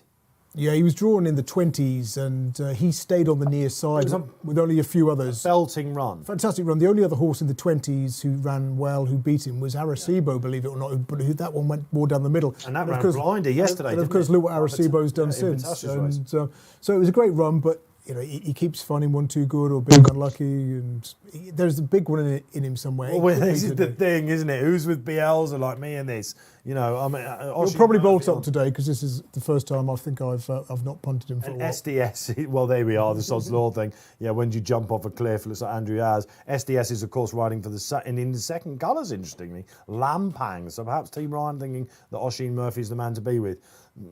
Fairly close to the camp in this horse, and he, as a 4-year-old, they thought he was going to be a group class sprinter. He went on that role, didn't he? And if you remember, when we came back in the COVID season of 2020 at Royal Ascot, and SDS rode him in the Wokingham, of course, and he was really well fancied for that. And the wheels came off a little bit after that. They've given him wind up since then. Cheap pieces are now on. They've tried him over 7, as we mentioned. This just looks like the sort of test he will like. He's shorter in the market now than I thought he would be. I have to say, a lot of people jumping on. Barry's picked it as well. I'm with it as well. Are you with Bielsa? So drawn 11. That's the one imponderable. I guess it gives Oisin Murphy some early options. And although in the... I think he'd go stand side, wouldn't he? Well, look, the queue is the consolation race. The early Stewards consolation, it was all high. Those drawn low were scuppered, really, weren't they? So again, there was only one pace angle, Mr. Wagyu, and maybe Embo and Still Knight, and they've migrated towards. I mean, this time you've got loads of pace high. You've got Astilio, who was back last night. I gave a chance to when he was 61 a couple of days ago. All his wins tend to come when he's drawn on the outside. There's a lot of pace on the far side, basically, isn't there? Yeah, and Major Jumbos on the one. Paul Keatley likes first that time one. cheap pieces. Hey, Jonesy, who won last year's Wokingham. Punchbowl Fly can go from the front. Punchbowl Fly, as as Barry mentioned, he loves to get on. He has to get on with it. Will those end up coming down to the centre, or will they stay hard up against that far side rail, which didn't look too bad when Urban Artists took that for route? Bielsa, that would be a good thing, I think. If the front runners on the far side decided they want to go up the middle, he's got a lovely toe, hasn't he? But he does need everything to fall right. And yeah, if he was drawn on one side or the other, he would be a lot shorter, wouldn't he? Natalie Green, the final race of the day. Yeah. Your competitive edge, who's it gone for? You could have had 7 or 8. Who's the one? I know, yeah. Can I? Yeah. Oh God. I mean, let's start with the story. The story is something hand, isn't it? Because that would just be tremendous. But I don't really see him doing it today, sadly. But it would be a lovely story. But I just think has been disappointing the last twice. Now, Chief of Chiefs surely's got a shout in this. Is he going to be quick enough for this? Paul Keatley, that's another one of his picks in this. Yeah, I'm. You want the winner, really, don't you? I'm sort of going a bit more on each ways at the moment. Chief of Chiefs around 16 to 1. Spencer on. Typical Spencer. He's got a serious turn of foot, says Charlie Fellows, who's training in the post today. Yeah. But he can't show it on soft ground. Okay, yeah, well, not great. And I've then done that on the show before. we need like buzzers. Family fortunes. We need like buzzers. My major each way one was though Zarzini. Yes. Zarzini. I toyed with putting him up. Zarzini. Yeah. Jason Hart's obviously going to be Hitman going for the double. Yeah, and he's going to be in good confidence coming into this. Love it. I think think Keith Melrose gave a bit of a... The last time I was on, Dave, was when Zarzini finished second by a short head, I think, to Jabberwocky in that Musselburgh race. Yeah, it worked out well, that race. I said at the time, he'll probably find trouble in running because that's what he does. He needs a small field.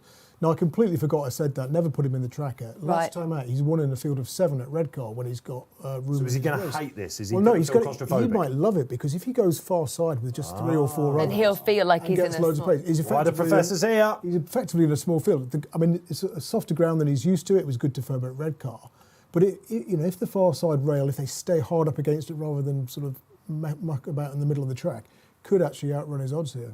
Yeah. He's also he's fine on different ground. To be fair to him, he's like the type of horse that you'd like to own, wouldn't you? I mean, you can chuck him into Jason Hart, like I said, David Barron, who I adore. David's and he's flying at the moment, and he won the big sprint at York in these colours with Venturous the other week. He wasn't there. He wasn't. Yes, he did. Music Society beat him, didn't he? He was beaten by. Sorry. He wasn't even there, David Barron. Yeah. Okay. So it goes on. Zarzini, interesting. He definitely would make my shortlist without question. Andrew. I put up Edge to Lab as a bet last night at 14-1. Really like this. This is why he's fav, right? This is a horse who last year was so frustrated. They kept running him over 7 furlongs and a mile at Ascot, and they kept running from the front. Yeah. Now, you know what it's like. Ascot, big field handicaps, each front runner's alive. He kept running really well in defeat, often doing best of those who were up with the pace, but setting it up for the closers. He then had loads of goes like Chester and other places, 7 furlongs again, and just finding 1 or 2 too good. They dropped him to 6 at Epsom a couple of runs ago, and they've gone like the clappers. Am I right in thinking he's debuting for Charlie Fellows? Yeah, that's right. He's on a hat trick. Why would you move a horse? This is a strange angle. Now, so he's won that Epsom race. He's then followed up again at Newcastle, absolutely bolted up. He's 3 from 3 over 6 furlongs. This is one of those things you have to look at and go, this is a trainer switch up for the He's entered in the Haydock Park Sprint Cup, a Group 1 over 6 furlongs. Now, I wondered, maybe the owner had sold 50% of him and, he's going to go to Hong Kong or something like that. I didn't. But yeah, Charlie Fellows just basically in the Racing Post today says, quite surprising, got the phone call to say, the horse is going to appreciate a change of scenery. So putting 2 and 2 together, it sounds like there might be a falling out, but that's just speculation. It doesn't make any sense. You wouldn't. Oh, what's your reason for taking it away? And Ian Williams of all trainers, very well. So he's never, as far as I know, a very easy guy to get on with. He's drawn high, which could be handy. He can go from the front. He can come from the back. Just fascinating. Tactically versatile. He's probably got a good draw. He liked the ground. Last time out winners, who you usually think are flattered, as you said earlier, they've got a really good record in the Stewards, of course. He was the one that I came down on favour of. Fresh. It's just the price for me. He ran well in the Wokingham. He's going to need luck in running. Soft's fine for him. I backed him when he won at Ascot, and I thought that I'd lost that photo, like a lot of people did. Yep. Those delighted moments where you're like, turn away and all that sort of thing, and you get the slow-mo on Sky, don't you? They still couldn't get it right. And out he came. Who did he beat that day? Pendleton, of course. Yeah. Decent handicap sprinter. And then, look, did very little wrong in the Wokingham. Absolute blinder, wasn't it? Backed him that day. I think, whether he slightly flattered by the neck. Margin to Rohan, who always looked like he was going to pick him up that day. It was on soft, I know it was, but this is different. The worry is he's a traveller, isn't he? He hasn't won that many races, and he's a sort of 6-7-1 shot, and he's going to need luck coming from the back of the field. He's drawn in the middle, although he'll probably try and come more towards the near side. So you're looking at it, it's 2 wins from 10 starts. Should he be 6-7-1 for a race of this nature? Fanshawe as well, isn't it? Tin Man starting in this sort of level, doesn't he? And he's a traveller, this horse, is what I mean. You don't quite know what's under the bonnet. And at Ascot, again, I backed him, watched it throughout it all, as you do when you pin your hopes financially on a horse. You tend to watch it closer, than anyone else. If someone said your life depends on it, choose one horse in this race to finish in the first 6, you'd probably have him there. But Fresh is bang there, but he's drawn 16 as well, isn't he, of course? So, all right, we'll get to some other horses. We've got around about 10 minutes to the big race. They usually go slightly over, don't they? So maybe that's more like 15. We shall see. Let's get some more social interaction on the screen. Who's out there? Let's have a little look. And Trevor Meeks comes on and says, Gulliver, Atlanta's boy, Major Jumbo, my 3. Gulliver. Barry, let me throw this to you. We've mentioned him already on the show this week. He needs every blade of grass to go his way. But he's somehow a warrior. He's last week, it was this day last week, wasn't it? Yeah. In York. It didn't get a run at all. And the time before that, I think he was bumped coming out of the stalls. But he's fallen down to a mark that's, for him is quite handy. He's rated 96 now, A couple of runs ago, he's racing up. He's racing off 103. So he's won the same bookmaker-sponsored big sprint at York in sort of around about 10th of October for the last 2 years. I thought that would be his race because he seems to be an autumn horse. He's only beaten 3 lengths by Summergan last year, although in 11th. But yeah, and I thought he's going to be so well handicapped when he goes back to that. And that was off 107, Dave. Yeah, yeah. Last year, like it's some difference. So he's only beaten 2.5 lengths. Have we given him any chance here, Barry? Would you be at all surprised to see him take it out? You know yourself, Dave. He's one of these sprint handicappers that he runs week in, week out. If everything was to fall into place, well, then he's going to be thereabouts off his mark, yeah. We're not matched yet, Barry. Bielsa now at I see that, 12.0, 11 to 1. Atlanta's boy, the local hope for David Manuzzi on a quick double. Loves the gaff, doesn't he, Andrew? What went wrong last time? He's got P next to his name. Remind me. You remind me too well. Stall 27 is probably one of the angles why there's been plenty of blew it at the start completely. Yeah, reared and lost many lengths. I've got a feeling he's had a problem with the starts before. Yes, I think. The time before when he was last of 9 behind Edge to Live, it was 5 to 1 that day, and he's won 6 from 18, which for a horse of his calibre is a decent strike rate. He's a smart sprinter. You should know, shouldn't you? Really, like might be a horse like Just Hubert. So many sprinters in this race, so you have to kind of quickly get your mind to him, whatever. But loves the place. Ground won't be a problem, I don't think. But you're probably having 2 bets: one that he jumps off on terms, and one that he wins. So. One for your in-running guys, and as soon as he's out, expect his odds to crash. But his Goodwood form is excellent. Excellent. So you do need to look at that. It means he'll be in the stalls for longer than he likes, says David Manuzzi. Because of the nature of this race. If we get more rain, the stand side is where you want to be. He knew, David, then. He knew.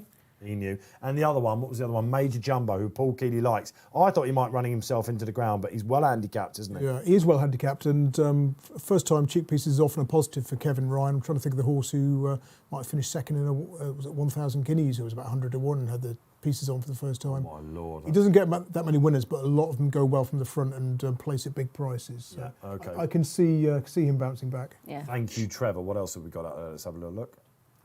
Manny Draycott comes back on. This is Summergan in the Stewards, won last year, same stall. Same stall! Lightning strike twice. Remember Bruce Millington? It was his big shout of the year. He backed him in the Wokingham, came here, and he came from absolutely nowhere. We actually had to phone him from Bruce that day as well. Yeah, I backed him last year. Did you? Yeah. Same stall. Lightning striking twice, Manny. Good spot. And then very different ground to last year. I mean, he's higher in the weights, or is he similar on a similar mark this time? I think you've got to worry about his last 2 runs, to be honest. You have, because they're not. Yeah, he's on the same mark today. I've done that before with Summergan, do you know? Yeah, he's like that. That's it. Yeah, and then he just bounces. And again, that is what David Amara is so good at. He is so good at freshening horses up, getting horses to bounce back. And at Goodwood, yeah. He has one on soft, but it was off a mark of 95 when he last did so. He'll love the pace scenario potentially, just the ground, isn't it, maybe with him. All right, thank you, Mally, for that. Anyone else out there? I think there is, isn't there? Let's have a little look what we've got coming on. Neil Francis comes back. Yeah, Chief for Chiefs now. Hey, Chill for Chills. Yeah, there's a lot of tips. This is a horse who started life over sort of 10 furlongs, wasn't it? Winning at that trip as well, I think. Absolutely. Silver Wokingham, of course, he won when there was one at. 8-year-old now, you have to keep scrolling a bit. Course an unknown. That would be my worry, Neil. 100%. Is he quick enough for this faster course? And have we got one more to finish them off?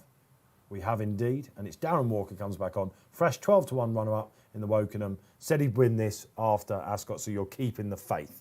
Easy to do, isn't it? What about Hurricane Ivor? Has anyone got any love for that or Great Ambassador? Yeah, I mean, he's been a little bit unlucky, hasn't he? Because apparently he needed the run more than they thought on his British debut when they got him from France, where he won twice over 6 furlongs at Chantilly.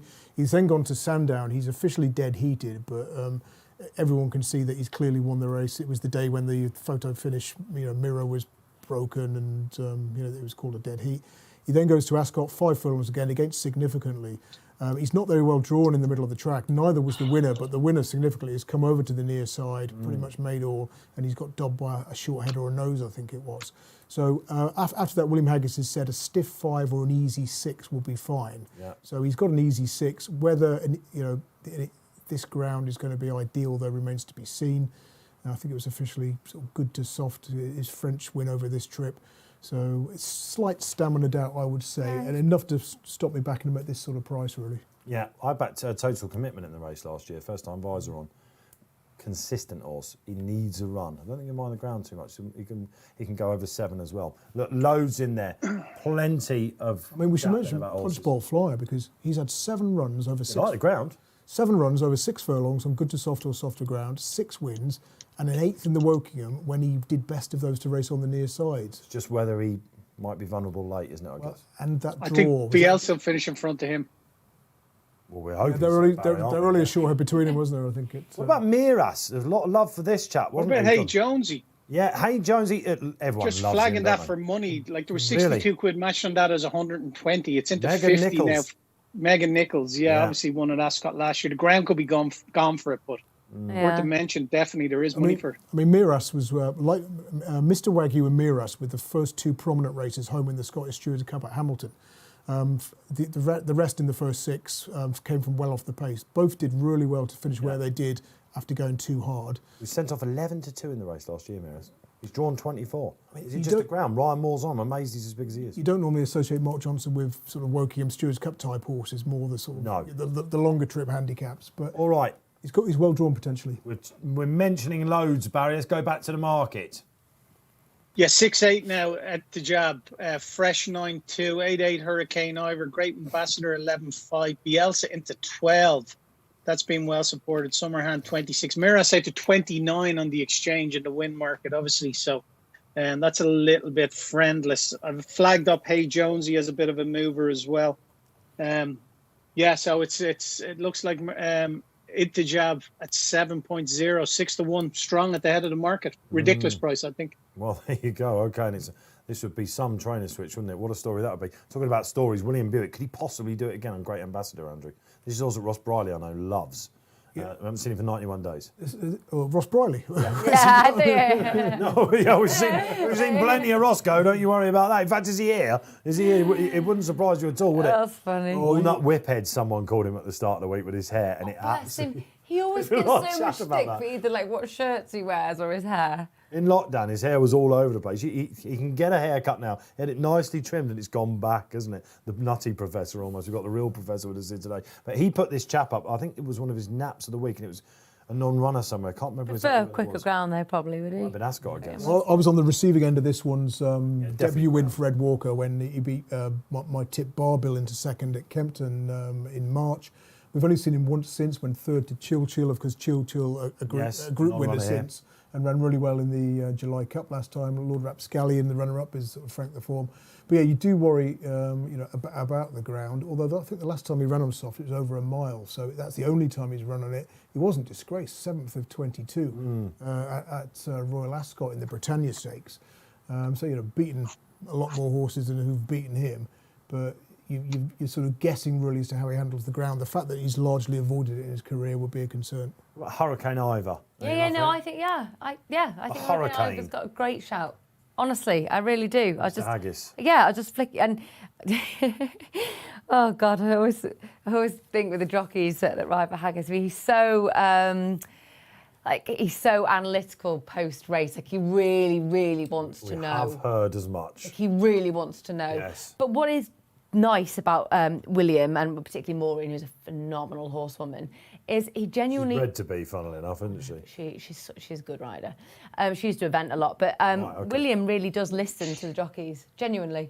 Like, he really does take it on board. And, like, I think he said something to Jim Crowley at York, like, yeah, you were right, you were Jim right. always gets mentioned, of course. They got the association because... Yeah, and they can be there, like, 25 minutes later. Still talking. Still talking. Rollicking. I do think, Don't forget to weigh in. What did we make Yeah. of Bade yesterday? We've got, a couple of minutes there. They are down at the start. Was that the most exciting performance of the week? Stunning. Even though, away from Group 1 company, Andrew? Yeah, there was the wow factor there, wasn't there? You were watching thinking, a bit too much to do from there, a bit too much. And I thought it was ridiculous Stunning. price on what it achieved so far. I know he had the rating going into it, but I had some egg on my face. And people threw some eggs at me, Barry, about that one. We're used to it, aren't we?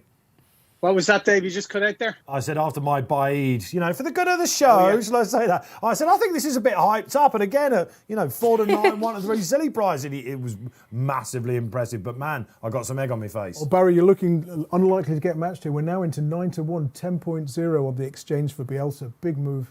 Ooh. I can see that. Thanks, Andrew. Yeah, you're a bearer of fucking terrible news to me all the time. Yeah, that's it. He calls people magpies, Barry, when he doesn't have the luck with them. You don't want to become one of them. You turn into a Newcastle supporter. Yeah, but we've had some egg on our faces this week, Barry, but it's been great fun. What's been your highlight? What's one highlight for me, Barry?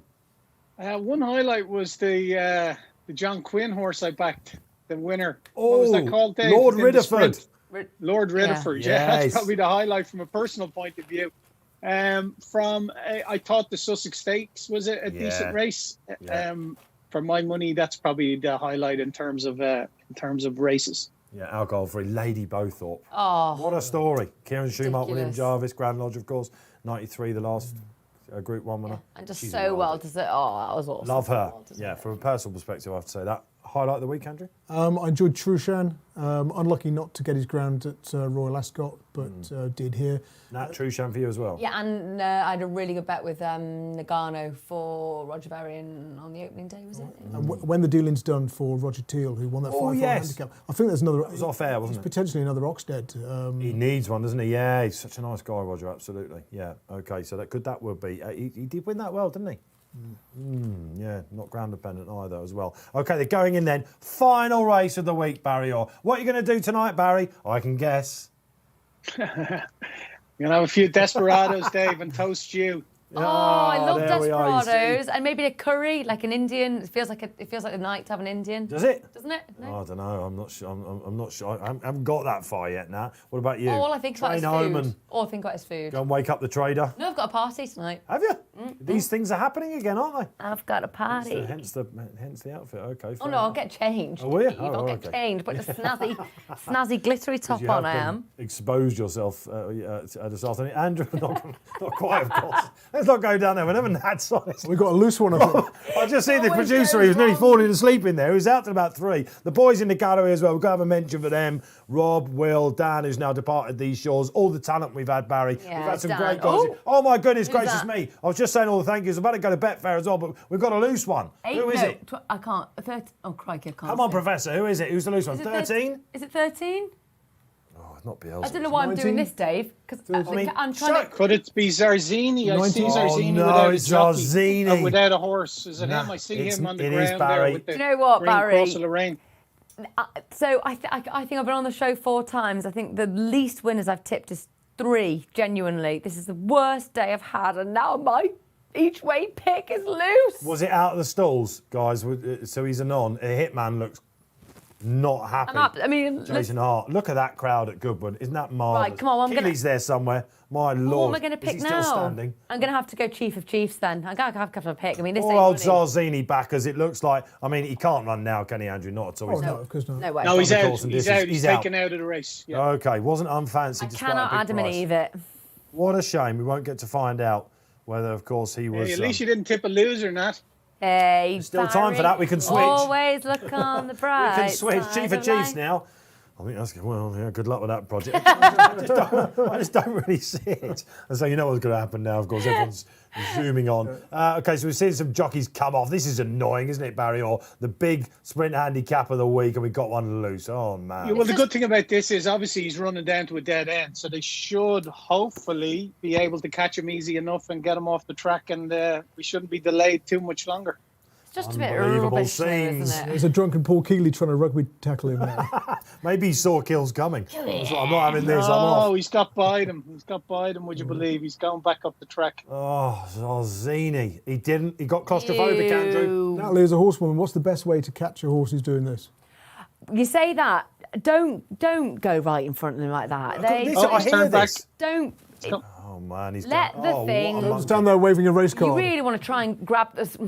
And look, they're all doing Yeah. this. They're all If you go doing into this. like really, yeah, grab them from the side. Hey, Just they grab got them. Yeah, there we They got go. him. Get them Someone from in the the crowd side. got him. Oh, it looks like a horse. grab with him. Someone in the crowd Yeah. got him, or Yeah, someone look. just within. That is the rail got him. epitome of catching the baseball, isn't it, at the ground? It's like, I caught me a horse. That is a worldie. As is getting the winner, of course, of the Stewards Cup. Something of a badge of honour, isn't it? When was the last Stewards Cup when he had backed as well? Can you remember?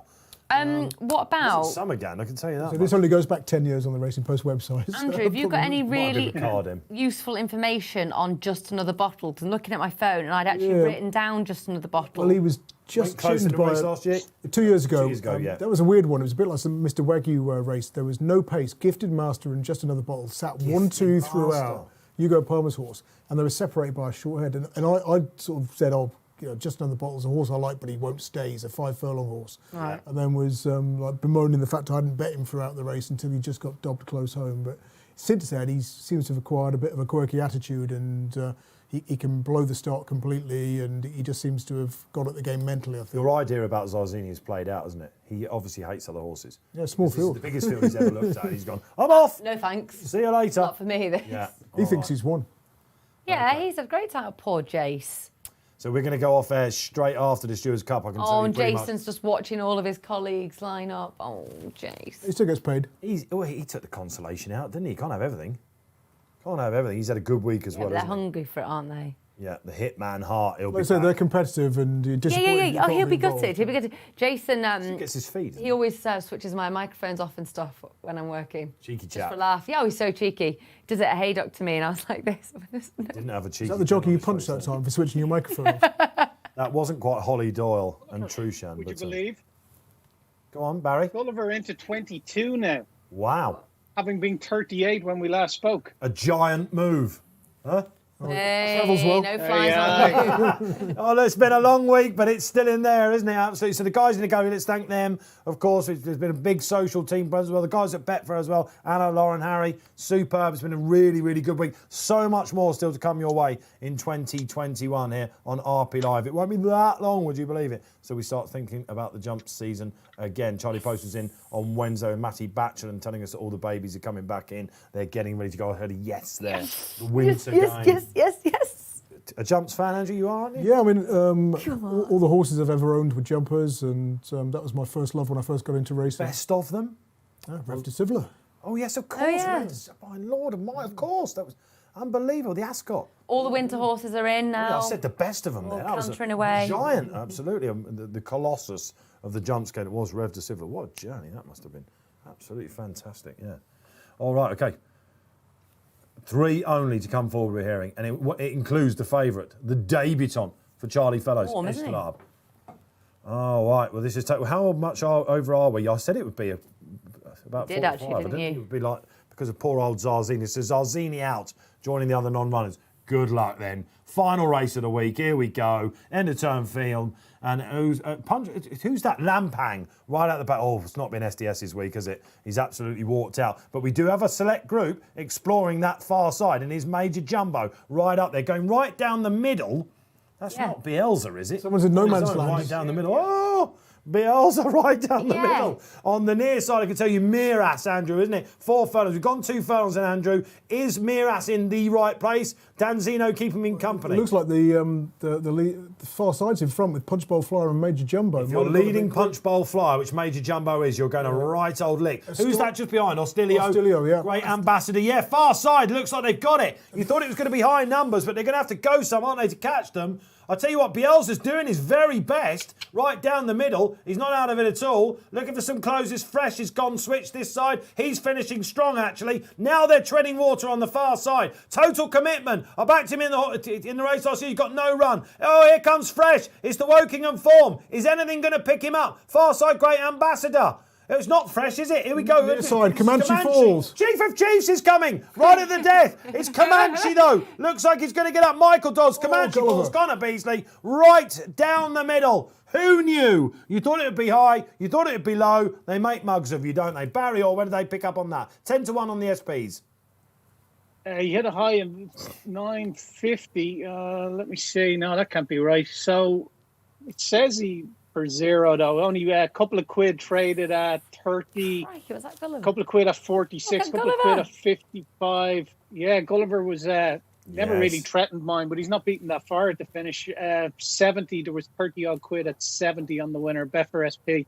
A Betfair SP at 13. Comanche Falls. He was well fancied this morning, but he drifted out just a little bit before the off as money came for Eltajab, who. Where did he finish? I don't think he... I didn't size him. I was just trying to see. I couldn't. Looks like that one sunk, didn't it? Let's have a look. Oh, God, no, he's actually eased off, hasn't he? He's Yeah, he broken looks a bit down. sore, yeah. Gulliver hit a low at 286. That's remarkable because he's one of the first off the bridle, Gulliver. What a race of changing complexions that was. Gulliver was amazing. Yeah, look, it's all about York then, Andrew Vim, isn't it? Back to York we go. And the winner, Comanche Falls, has further franked that Scottish Stewards Cup form. Summergander's got going very late, but all too late in the Saturday. Chief of Chiefs, it was the worry about the track. What was wasn't it, Oisin guys? Murphy doing on Bielsa? I don't- that he's surely can't that have was been the odd. plan. He's actually run well, hasn't he? He's about sixth or seventh. He had no plan, did he? It was No, like, correct. What are we going to do when they all go one side or the other? I've got to make a decision, and he's fannied about in no man's land down the middle of the track. He's certainly done Chief that of all Chiefs right. should have been a good Great way then. Ambassadors won a huge race, isn't he? Ed Walker having some year with his sprinters. That wasn't ideal ground for him as well. Some of the other also rans. Who else was in the race? I thought that Dan Zeno. The far side, they went too hard, Andrew, didn't they, basically? Yeah, and even the front runners on the near side seemed to struggle. Miras dropping back through the field as well. Yeah. Well, there you are. The 2021 Stewards Cup, gone and done. It's gone the way of Michael Dodds, Connor Beasley, the progressive Comanche Falls. That's all we've got time for here this week. Barry Mann, Desperados, crack 'em open. Sterling work as ever. We'll be back next Saturday. Excellent stuff, Dave. Look forward to it. Thanks for your company throughout the week. Thanks, Andrew, for today. And Natalie, Barry. see you soon. Oh, Fingers crossed. Have a great weekend, nice everyone. To see you. Take care. Signing off from Dublin then, Barry Orr, unbelievable work as ever from the big hitter. Nat, enjoy your party tonight. It's been great to have you back down. When are you next back, on the 14th? 14th. Okay. I'm going to get more than one winner. Andrew, don't worry, your phone number's firmly lodged, man. Now you've showed that you can trade so well. Great to have you back. Nice one. The Thanks for having professor me. himself. Absolutely. For myself, Dave Orton, then, it's been some week here on Racing Post Live.